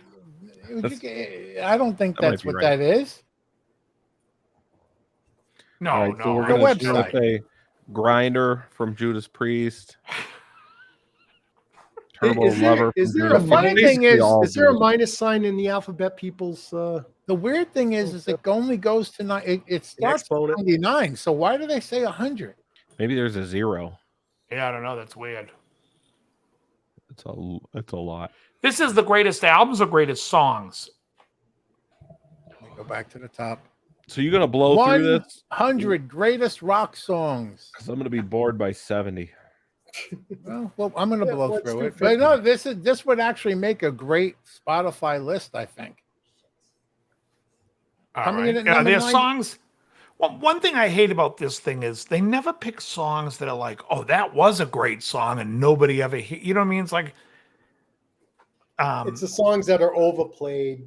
overplayed I just to don't- death. They feel like they're I don't think- obligated I to think you're put it gonna on the get list. surprised. You know what I listened to today, which is a great song? everyone knows who Pat Travers is. Yep. But he has a song called "I La La La Love You" off the Black Pearl album that is so fucking good, and people don't know it, and it's insane. I don't know it. I like the deep cuts, Hannah I've Bomb. heard All right, that. go ahead. Go ahead, Joe. All right. Number 99, Deep Purple, Black Knight. Yeah, the Everly Brothers, right? That's cool. Or I don't is love it. Number 98, Uriah Heep, Look at Yourself / July Morning. I have no idea what song that is. I only know Easy Living. That's all I know. That's all you're supposed to know from Uriah Heep. And I know the only album cover I know is Abominog. Number 90, what am I at? 97, Pink Floyd, Another Brick in the Wall. Well, that high on the top 100. Oh, this will be interesting because Planet Rock is from the UK. So it's not going to be your typical American list. Well, as long as there's other Floyd albums on here. That explains why you get That's not an album. Deep Purple and Uriah Heep right out of the gate. Oh, that's right. That's right. Songs. You're right about that, Hannah Bomb. There will be no Rush on this list because it's coming from England. Well, How about a mention from Status Quo? I don't know. Pictures they'll of be on Matchstick there. Men. That's the only song. They're I going know. deep. They're going deep. Number Go ahead, 90, what else we got? 96, from the Rolling Stones, Brown Sugar / Bitch. I'll take Bitch. Right. I like Bitch a lot. Brown Sugar's just overdone. Looks like 95 might be missing something. Maybe not. The way they formatted it is different. It says Thin Lizzy, Still in Love with You. 94 is Pearl Jam, Alive. That's 93, Hendrix, Hey Joe. I feel like this list is taking a long time. I like that song from Hendrix. No, Hey Joe sucks. Oh, yeah, come on. Fucking mine. It's. Not his top 10 songs. I wouldn't say it's For top me, it 10. is. I just said I always liked that song. Number 92, Iron Maiden, Fear of the Dark. One of my least favorite Iron Maiden tunes. 91, Pink Floyd, Money. One of my 90. least favorite Pink Floyds. Deep Purple, Speed King. I'm a speed king. No. These fucking UK idiots really love Deep Purple, huh? I guess. Hey, I like Deep Purple. Okay, number 89, the Mighty Mighty Boss Tones, Detroit Rock City. What? Wait, a cover tune? I guess they did. Yeah, but why would a cover tune? I'm not even going to go. That's what they're voting. I don't You know know. what? It's a cover tune. It's the Mighty Mighty Boss Tones. Yeah. Go ahead. Okay, number 88, Led Zeppelin, In My Time of Dying. Great song. Good song. 87, Metallica, Nothing Else Matters. Terrible song. 86, Thin Lizzy, Whiskey in the Jar. Classic. I believe that's Not their best, but yeah, classic. 85, The Kinks, You Really Got Me. Terrible. 84, Free, Wishing Wells / Let Me Show You. Wishing Wishing Wells Well's is a good great. song. Great. 83, I like Black, Gary Moore's cover. It's good. 83, Black Sabbath, Iron Man. Good. 82, Chuck Berry, Johnny Be Good. There you Horrible. go. 81, AC/DC, Hell's Bells, What Do You Do for Money, Honey? Wait, how is it? I mean, those songs aren't even back to back on the record. Why are they stacked? They're pointing know. out that it's from a No. 1980 single. So it must be the A side and the B side of the single. Oh, okay. Number 80, Metallica 1 / The Prince, 1989 single. What the hell? Number 79, Iron Maiden, Hallowed Be Thy Name, live / Wrathchild live from a 1993 single. 78, Europe, The Final Countdown. Somebody Who's better Carrie? notify England I don't appreciate live Was songs. Carrie the second side of the... No, on Broken Wings from a Wings. 1986 single. Not even Rock the Night? Iron Maiden, The Trooper, 77. Bruce Springsteen, Secret Garden, Thunder Road, 76. Pink Floyd, Time, 75. Led Zeppelin, Since I've Been Wait, Loving why You, do some 74. only have one song and some have a flip side? Because some are from the album and some are from singles. I don't know. Okay. 73, Dire Straits, Money for Nothing. 72, Number of the Beast, Iron Maiden. 71, AC/DC, Shoot the Thrill. Great Great song. song. 70, White Snake, Still of the Night. Here I Go Again. 69, UFO. Is it the radio edit of Here I Go Again or the Bernie Marsden It's version? just saying It has to be the 1987 radio edit. single. Yeah, 87 single. 69 UFO, Only You Can Rock Me /Cherry /Rock Bottom, 1978 single. Yep, that's 78 from the that's the single from Obsession. Number 68, Led Zeppelin, Achilles' Last Stand. Great Great tune. song. 67, Journey, Don't Stop Believing. Can't argue with the great song. 66, Iron Maiden, Run to the Hills. I still love that song, even though it's most 65, Alice Cooper, School's Out. Nah. Take it or leave it. 64, AC/DC, For Those About to Rock, We Salute You /Let There Be Rock, 1982 single. All right. 63, The Who, My Generation. No. 62, Steppenwolf, Born to Be Wild. Terrible. Well, I thought it was great the first time I heard it, but then, 61, you're going to like this even better, Dave. Neil Young, Rockin' in the Free World. well, Song if they're gonna sucks. pick Neil Young, they got to pick something better than that. 60, Metallica, Master of Puppets. I'll take that. I love that album. I know Bingham 59, likes it. Faces, Stay With Me. Stay Yeah. with me. Rod Stewart singing. Go ahead. 58, Foo Fighters, Everlong. Great song. I like the song. 57, Def Leppard, Pour Some Sugar on Me. Horrible song. Horrible album. 56, Cream, Crossroads. Not Not a fan. 55, Led Zeppelin, When the Levee Breaks. Levy, whatever. 54, Pink Floyd, Wish You Were Here. Overplayed. 53, Led Zeppelin, Dazed and Confused. Overplayed. 52, Eagles, Hotel California. overplayed. I did. It's still Great song though. 51, Bon Jovi, Living on a Prayer. horrible. Doesn't belong on the list. 50, I know. 50, AC/DC, You Shook Me All Night Long / She's Got Balls, 1986. Well, I single. suppose it was a good song first million times, but it's like Yeah. I can't listen. to it. Overplayed. Number 49, I forgot who said it, but you just got proven wrong. It's Rush with Tom Sawyer. Ah, Bingham. Was that you, Bingham? You're picking Rush out Yeah. of The England. guy Rush, and number 49. That was the guy 48. that was visiting. 48, Blue Oyster Cult, Don't Fear the Reaper. Great song. 47, AC/DC, Great song. Thunderstruck. 46, That's not Rush, Xanadu. Cool tune, not their best. Xanadu. Yeah, Xanadu. 45, Pink Floyd, Have a Cigar / Shine On You Crazy Diamond Part 1. 44, Black Sabbath, War Pigs. 43, Baba O'Reilly, The Who. Nah, I don't like the Who. 42, Black Dog, Misty Mountain Hop, Led Zeppelin. Misty Mountain Hot flip side. It's always the same songs. It's always the same songs that are just overplayed. That aren't the 41, best. Derek and the Dominoes, Layla. First of all, why does Love Got to Be So Sad on that album's a better song? What's the flip side? Layla, Wonderful Tonight. Bell Bottom Blues. Which Bell Bottom I Blues think I is a like better better. song than It Layla. is. It is, right? Yeah, that's It's a actually on my great fucking playlist. song. Number 40, Purple Haze, Hendrix. 39, Welcome to the Jungle / Mr. Oh, Brownstone. Christ, never liked that song. Number 38, Black Sabbath, Heaven and Hell.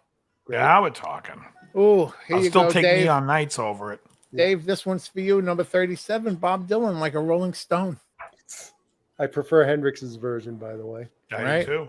Number 36, Genesis, Supper's Ready / The Lamb Lies Down on Broadway. Yep, Supper's Ready's good. Wow, 30 that was a flip side. I guess a 77 single. Yeah, but they were both out. Supper's Ready's Yeah. from I think Selling England by the Pound. Yeah, they would release B sides from different albums sometimes. Yeah, Or clearly. no album. Like hey, what can I do? There's Zeppelin on the flip side of Stairway to Heaven. Immigrant Song. 35, the Rolling Yeah, Stones. but they came out with one that had a flip side. Oh. Go 35, ahead, say it, Joe. 35, Rolling Stones, Satisfaction. Terrible. 34, Smells Like Teen Spirit. Terrible. 33, Hawkwind, Silver Machine. Only in the UK would pick Hawkwind. 32, Hawkwind. Rolling Stones are back with Gimme Shelter. 31, I like it. 31, it's Slade, Come On Feel the Noise / I'm Me, I'm Now, and That's Oral. It shouldn't be in the list. Well, it's the UK, right? Number 30, Deep Purple, Burn. Fucking love that song. Oh yeah, Burn's a great good song. tune. Coverdale. 29, Rush, 2112. Wow. Everyone always picks 2112 though. Well, It's like so many bad I don't songs. like it. Yeah. I honestly don't like the whole album, 2112. Yeah, for the concept song, I'll take Cygnus X Book 2. Thank you very much. Yeah, book 2. I can see better. I agree. on Hemispheres. The first 28th. half of Hemispheres, far superior. Metallica, Enter Sandman / Holier Than Thou / Stone Cold Crazy, 1991 single. Terrible. Sounds more like 27, Thin Lizzy, The Boys Are Back in Town. Great, Great song. song. Overplayed. Yeah, but it's still great. 26, here's a great song, Meatloaf, Bad Outta Hell. I enjoy the song a lot. That entire album is just beginning to end perfect. 2 out of 3 ain't bad. Took the words 25, out of my mouth for crying out loud. 25, Boston, More Than a Feeling / Smokin', 76 single. That high on the list. 24, go ahead. It's one of my least favorite songs on that album. Jimi Hendrix Experience, Voodoo Child Slot Return, All Along the Watchtower. Along the Watchtower is bad too. 23, AC/DC, Let There Be Rock. Hang One on of a second. my least Hang on favorite one AC/DC. second. I'm almost certain that Let There Be Rock was mentioned earlier on the list as a B-side to another one. Well, it may have been, positive. but the other one is the A side, is what they're calling the best song. But, Yeah. but it's why if So, that's the it's case, not why better are they than- getting called out though? Like, why is the B side getting called out? I don't know. They're Because Well, pointing because it they're out, saying it's a maybe. better song. Because it hips the doofuses. 22, from the first album I ever purchased, Queen, We Are the Champions / We Will Rock You. Oh wow! From News Your of the first World. one was a Queen album. My first one was Night the Opera. I was 10 years old. 21, Bruce Springsteen, Born to Run / Backstreets, I 1975 think Born to single. Run's a great song, no matter what anyone says. It's- Number 20, Hendrix, once again, All Along the Watchtower. Didn't that get ACD mentioned already? Well, that was No, the it- B-side. They're making it confusing Yeah, by doing Voodoo this. Child. Just Maybe- ignore the B sides. I'll ignore the B-side. AC/DC, Highway to Hell. 18, Rush, Spirit of the Radio. 17, Deep Purple, Highway Star. Wow. 16, Motorhead, Ace of Spades. No, we're talking about Wow. 16th of all time. I mean, I love 15. Ace of Spades, but Black Sabbath, Paranoid. that always makes tops of the list. That doesn't even make my top 10 This list is fucked. in Paranoid. Number In, 14 Black is AC/DC, Whole Lot of Rosie, live. Never liked / that Hell song. Ain't a Bad Place to Be, live. 1979 single. Yeah. They off got the no If You no Want Blood respect for album. Dave not liking live shit. Well, that live album I like, and that version of Whole Lot of Rosie is better than the Let There Be Rock version. Yeah. 13, Led Zeppelin, Rock and Roll. Terrible. 12, AC/DC, Back in Black. Terrible. 11, Guns N' Roses, Sweet Child of Mine. Terrible. We're at the top 10. The Who. How Won't can you Get say Fooled Again. you named Go ahead. all those AC/DC songs, and Back in Black is like better than all of them? And they haven't even started Yeah, with the Shoot the great Thrill songs. Gone Shooting from fucking Powerage. There's so many great songs. What's that song I like? Shot Down in Flames. That's great. On that whole record is excellent. What's the smiling face and beating around the bush? Yeah. And then when you get the Brian Johnson shit, there's so much better stuff, and they just keep naming the fucking shit that's annoying the piss out of me. Number 10. Number 10 was The Who, Won't Get Fooled Again. Number 9, Led Zeppelin, Whole Lot of Love. It's not the best Zeppelin songs. It's like Number 8, Free, All Right Now. Number I like 7, Dave, I think you're going to be pleasantly surprised. It's Rainbow with Stargazer. Let me think what. No, I think Starstruck's a better tune. Stargaze is okay. It's a little long winded and like, oh, down, down, down, down, down. and whips and chains. Down, down, down, down, down. Right, that's the right song, right? That's Stargazer. Yeah. I think. Can't believe I pulled that out. Number 6. I can't believe that Stargazer's on the top 10. Doesn't make a lot of sense. I can't. There's a rainbow in the top 100, right? Where's Street of Dreams? I'm just kidding. Unfortunately, the woman that created this list, her name happens to be Edna Blackmore, and it's Richie Blackmore's mom. Everyone, bring her out. Bring her out for this. Yeah, pretty much. Number 6, Led Zeppelin, Kashmir. Number 5, top 5. Top 5 of all time. Top 5 rock and roll songs of all time. Here we go. Number 5, Pink Floyd, Comfortably Numb / Hey You, 1980 single. I do like Comfortably Numb. Is it better than Sheep? Is it better than Dogs? Fuck no. Not for me, maybe. Deep Purple, Smoke on the Water. Oh, baby. Number 3, Leonard Skinner, Freebird / Sweet Home Alabama / Double Trouble, 1976 single. Number 2, Queen. Bohemian Rhapsody / These Are the Days of Our Lives. They're going to say Stairway is, but no mention of Carry On Wayward Son, no Kansas, no nothing. But I think they're going to say Stairway. Led Zeppelin, Stairway to Heaven. This is crazy. So Cheech is asking, as a guitar player, what's Page's most complex guitar piece? I don't think anything he plays is terribly difficult, although super creative. Although I'll say the finger picking in the song Bronniar is in a C6 tuning is difficult to master that.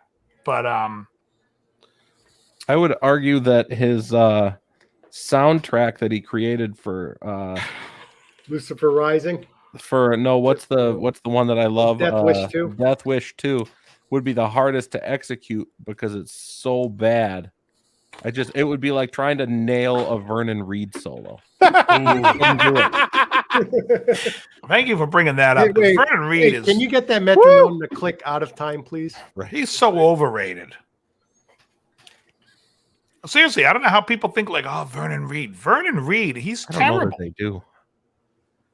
I think it's just because he's got like that one hit song. It's iconic. One hit song? You think they had more than one hit? Yeah, I love they it. have one. But his soloing is what's terrible. His playing is decent when you plays like Glamour Boys and what was the he has good throat chops. The rhythm is good. Rhythm is good. The rhythm stuff is good. As soon as he starts playing a lead, it sounds like somebody fucking put a bunch of my fucking metal picks in the blender. You know what I mean? It just sounds like ching ching. It's a noise. He just picks as fast as he can and then wiggles. And not only that, his tone. The hands are not lining up. His tone isn't really that good. I'll be right back. I saw him live at the living room in Providence, and it's like a tin can tone coming out of that. It's ear piercing. So I'll tell you something funny. I'm in Tower Records. It's probably 1991. It's a Monday night after midnight. So you know what that means at Tower Records back in stormy. What's that? It's a dark and stormy night. No, Monday night, it's after midnight. So that tells you that Tower Records used to stay open 30 more minutes and would sell the Tuesday releases. Yep, I remember. So I go in, and they're playing Strength in Numbers by 24/7 Spies, whom at the point I had never heard anything. And I'm listening to this, and like one song goes, a lead plays, and I'm like, did Living Color all of a sudden become talented overnight? So I said that to the person behind the counter. She starts laughing. She goes, no, this is 24/7 Spies, Strength in Numbers. I'm like, sold. My fucking first loved exposure was Gumbo Millennium. And I only knew that because I looked in, it was in one of these guitar magazines they reviewed. They said, oh, they're really good, blah, blah, blah. So I got it. I liked it. So I got Harder Than You after that. And then I stopped buying all Spies after that. Yeah, I got all this. I got them like within the week. I had their whole collection at the time, which was only 4 records. Temporarily Disconnected was the last one I bought because I wasn't happy with that one. And then I just ignored them after that. Which one? Temporarily Disconnected. Oh, see, I did like that album. You like that one? I did. I saw the tour. I actually went and saw the show and hung out with them. Yeah, the tours I saw them twice. I saw them on the in 1990 when it was still the still the EP. Right. With Jeff Broadnax. Right. This is So the then 24/7 Spies. And then I saw but him in anyways, '93 for the reunion when the original drummer came back. yeah. Right. Anthony Jackson. He came back on temporarily disconnected. But anyways, I didn't want to go down the 24/7 Spies manhole there. What I was just saying was, though, that Vernon Reid sucks. I don't like him. And anyways, just so everybody knows, next week on the DL show, Vernon Reid will be stopping by to talk about how much we love him and some of his new projects. Amazing. He'll be followed by CC DeVille and fucking Vito Bratta. I knew it's coming. I knew it's coming. As soon as I say anything about Vito Bratta, people.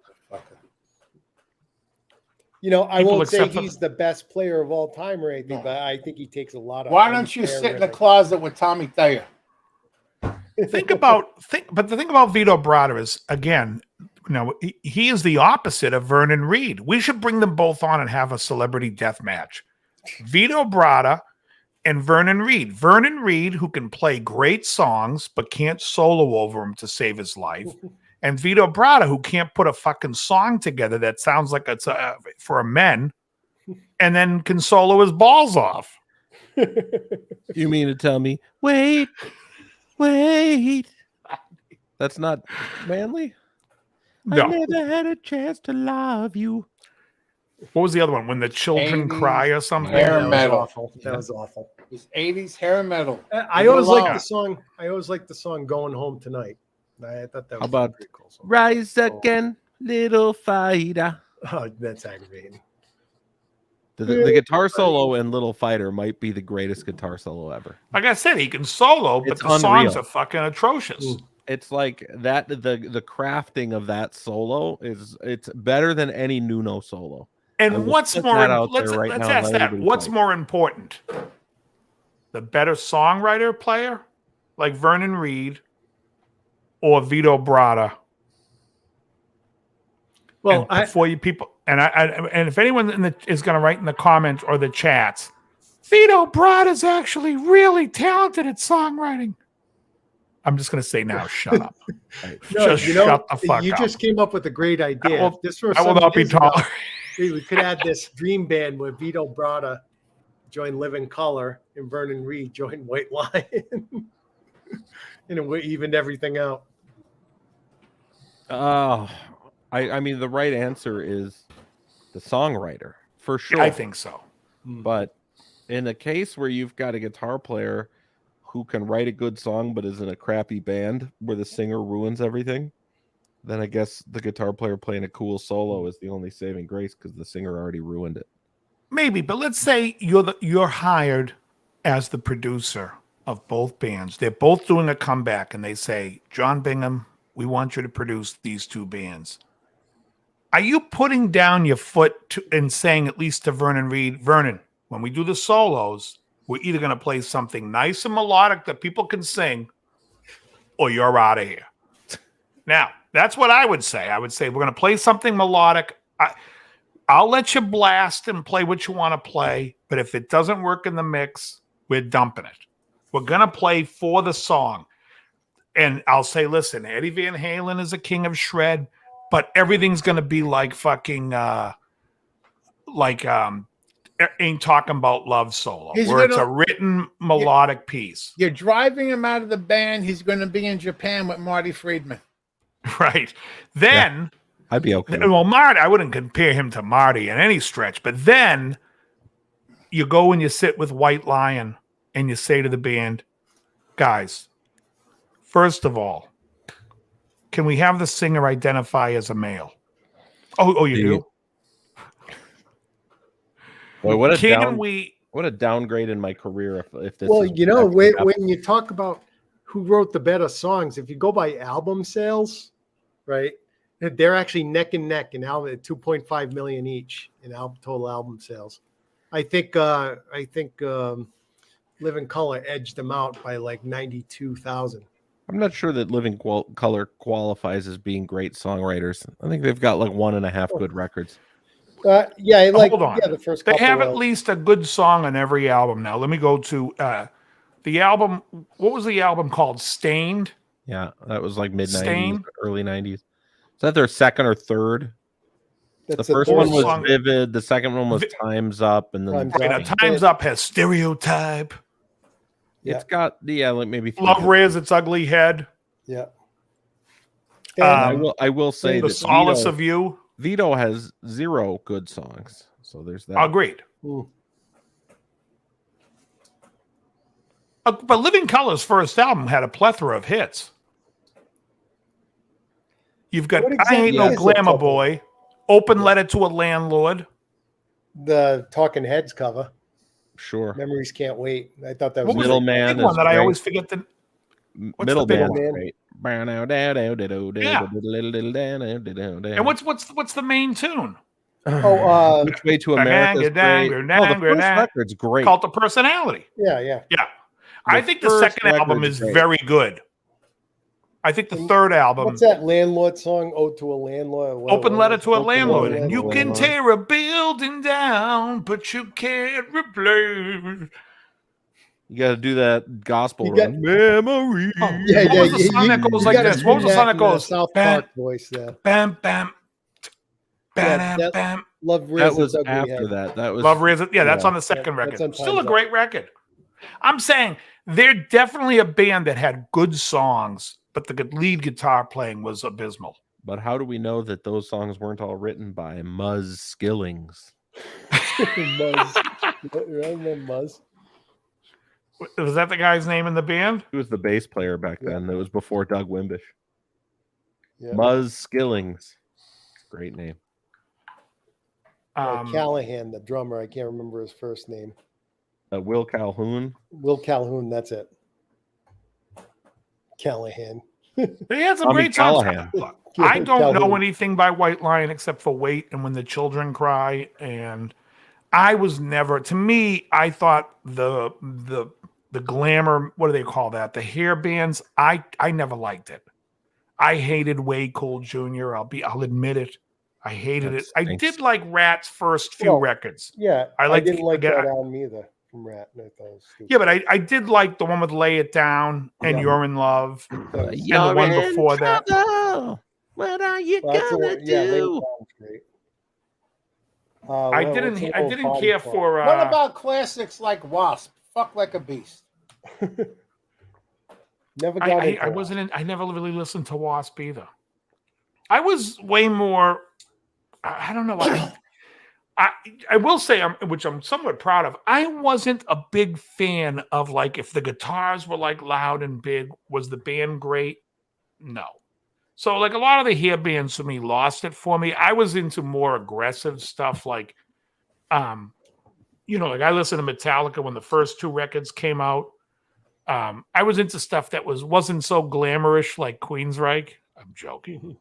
Ethel Merman. Here we go. The Ethel Merman of heavy metal. What you say? Oh, this is very interesting, by the way.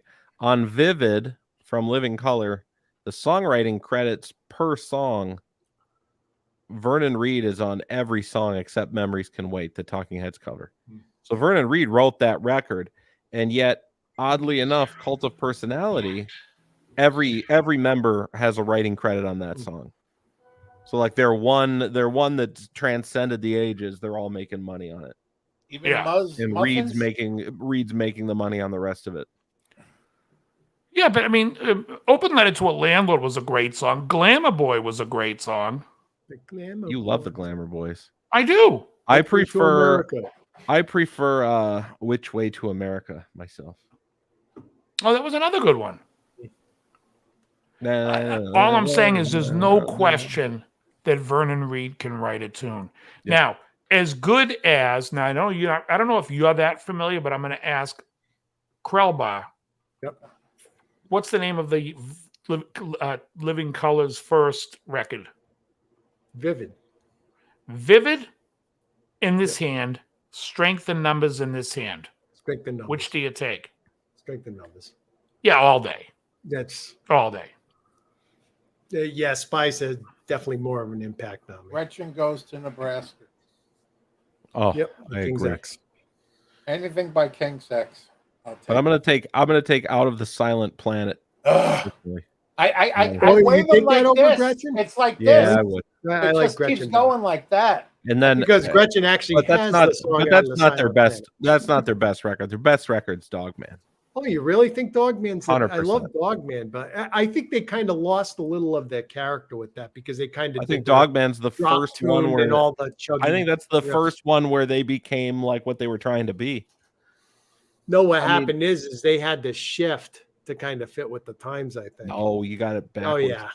You totally. It's like, I because- talked to Doug. I talked to Doug about it for like 3 hours.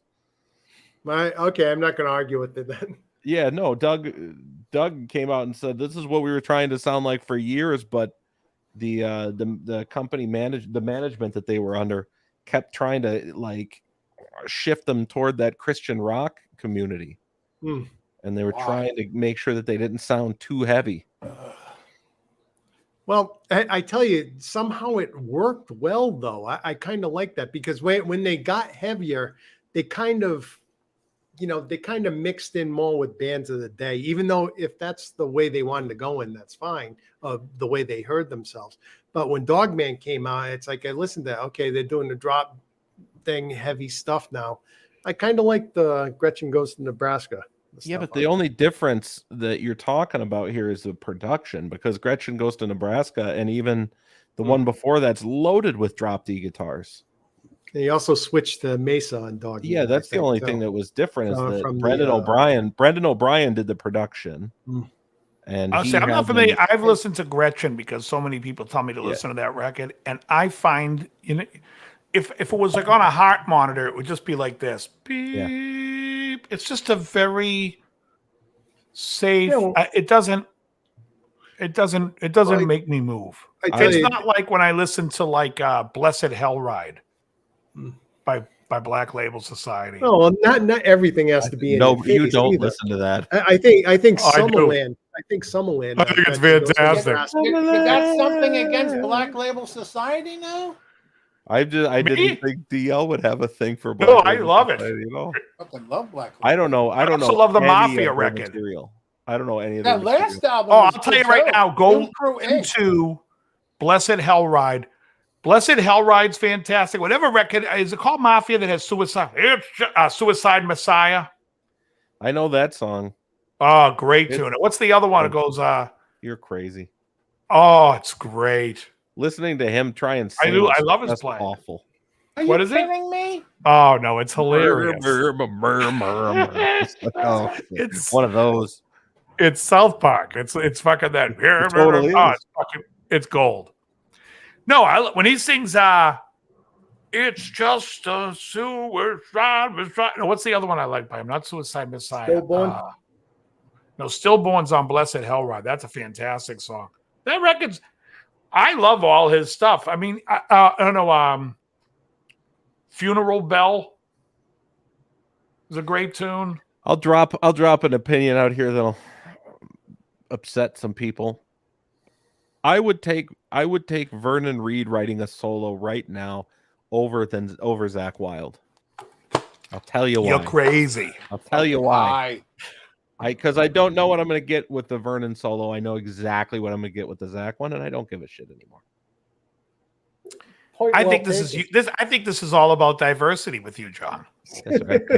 I have, and this is my African American friend right here. Right? No, dude. I'm sorry. He's the most overrated shredder of our time. John's putting his dream band together. This is Vernon Reid on guitar. That's right. This Japanese fellow used to be in Smashing Pumpkins. That's right. James Iha. Yeah. And on bass, we have this young lady, the token bass player woman. Right, this young lady over here played for the Breeders. Ooh, is it like Kim Deal or something? I think it is. Yeah, Kim Deal. She was in.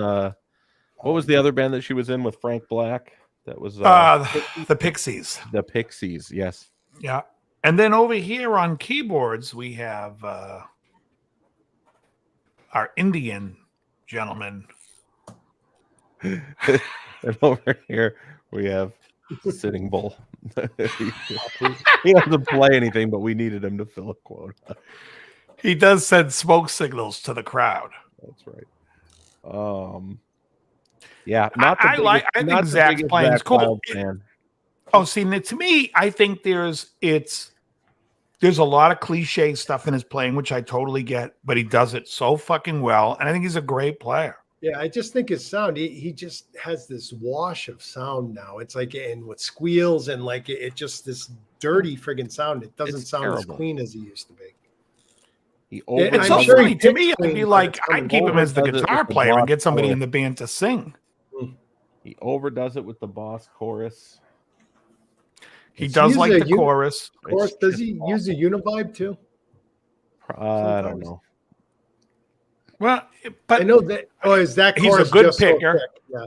He's a good picker. The band sounds good. I mean, they have a good. I like their sound. To me, when I'm training, I'm in the gym. They sound good. You know, when he was younger, he was more like he did a lot more of the 3-note per string stuff too. You see that video online of Zephyr, I think, his first band there, and he's just tearing it up. Yeah, now he does much more of the bluesy country guy pentatonic stuff, but fast as balls. But he's great at it. And like I said, I think he writes a decent song. I think Blessed Hell Ride is a fantastic record straight through. I mean, it's not going to win any awards. It's not going to be your favorite album of all time, but it's a solid record. That's all I'm saying. Do I like it better than For All Kings by Anthrax? I don't think so. But it's still, they're good records. Both albums are great records. I know, John, you like your worship music. I like For All Kings as well. Yeah, they're both two great records. Joe, how come Cowboy Song from Tin Lizzy wasn't on that list? That bums me out. It's a great song. Hey, maybe they never heard it. It's the best song on that album. Yeah. On Jailbreak, for sure. And Jailbreak, the guy says tonight there's going to be a jailbreak somewhere in the town. Somewhere. Somewhere. Is it going to be at the high school? Nah, probably not. Maybe the jailhouse. Maybe. That's a good All right. Yeah, it's a good gold. So the but Thin Lizzy has some great I mean, to me, their best song is Bad Reputation. That should be in the top 10. Oh, super good one. Fantastic. Dancing in the Moonlight. I found myself like really diving into the Black Rose record for whatever reason. I just connected with that record and I liked it. Other than, I mean, S&M is a really stupid song, but the rest of the record's pretty incredible. Is that the one that goes "Don't Believe a Word"? Is that the album that has that song? Let me look up Black Rose. Let me see what's on it, because isn't that Dancing in the Moonlight? Got You in the Spotlight. No, Waiting for an Alibi is good in this record. Waiting for an alibi. It's a great song. Yeah. Toughest Street in Town, I remember well. Yep, that comes up all the time. Do anything you want to do. It's another good song. Yeah, that's a great song. Gotta give it up. Got to give it up. That's a good one. And who's the guitar player on this record? Is this Gary Moore? Yeah, and then I mean I'm probably the only one that likes the cheesy as hell Black Rose song, but I like the song too. Oh, Black Rose is great. See, I think Bad Reputation is a better record. I just Bad Reputation is recently. Bad Reputation is good. Yeah, it's great. Now, I just know Black Rose better, like song for song. Yeah, Johnny the Fox, Jimmy the Weed. That's not a good one. Is it Chinatown, the one that has the song I like? Sounds good too. I'm trying to think if it has. I want to see if it has the song that I Oh, Dancing in the Moonlight, Soldier of No, that's Fortune on Dancing on the Moonlight's on. No, that's you're on. Yeah, Bad Reputation. Bad Reputation. Yeah, that's. I'm trying to remember Soldier of Fortune lyrics. I seem to remember listening to it and saying these lyrics are stupid, but I like the song either way. How does Do Anything You Want to do? Oh, that's a great song.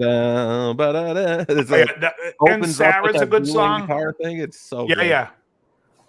Do it, yeah. What's the one he says? Don't believe. What's the one that's like, don't believe me? That must be on Renegade. Let me just see Renegade for a second. It's called "Don't Believe a Word." No, it's not on this album either. Anybody know what? I'm trying to think of what you're saying. You're saying don't believe something. What? Yeah. Don't believe me when I tell you. What the hell's the name of that song? Don't believe me if I tell you. Yeah, what is the name of that song? song? Don't believe a word. Yeah, what record is that? Don't believe a word. That is on. So looking for it. Oh, here it is. I found it. It's on Johnny the Fox. Oh, yeah, I don't know it. Yeah, that's a great song. I love Don't Believe a Word. Is that the record right after Jailbreak? Yes, exactly.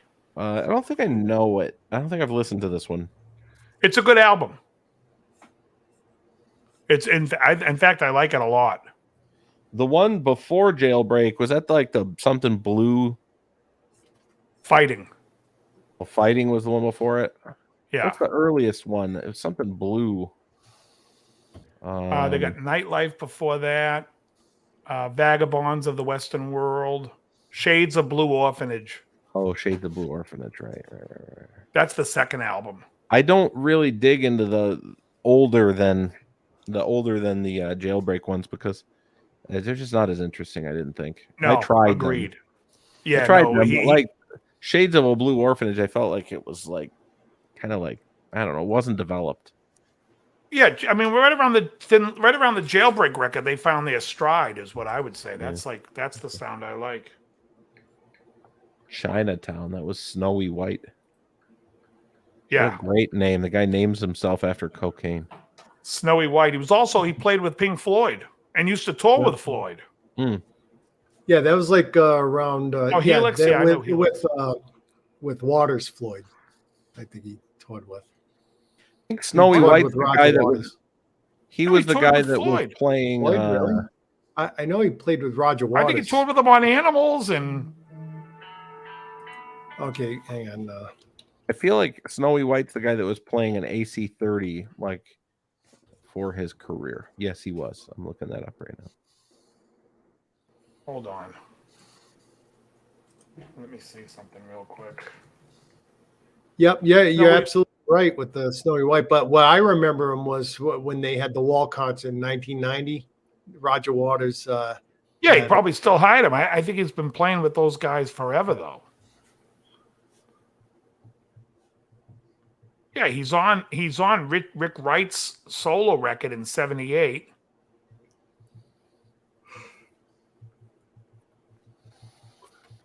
He's been with them for a long time. He does like a lot of all the harmony stuff with them.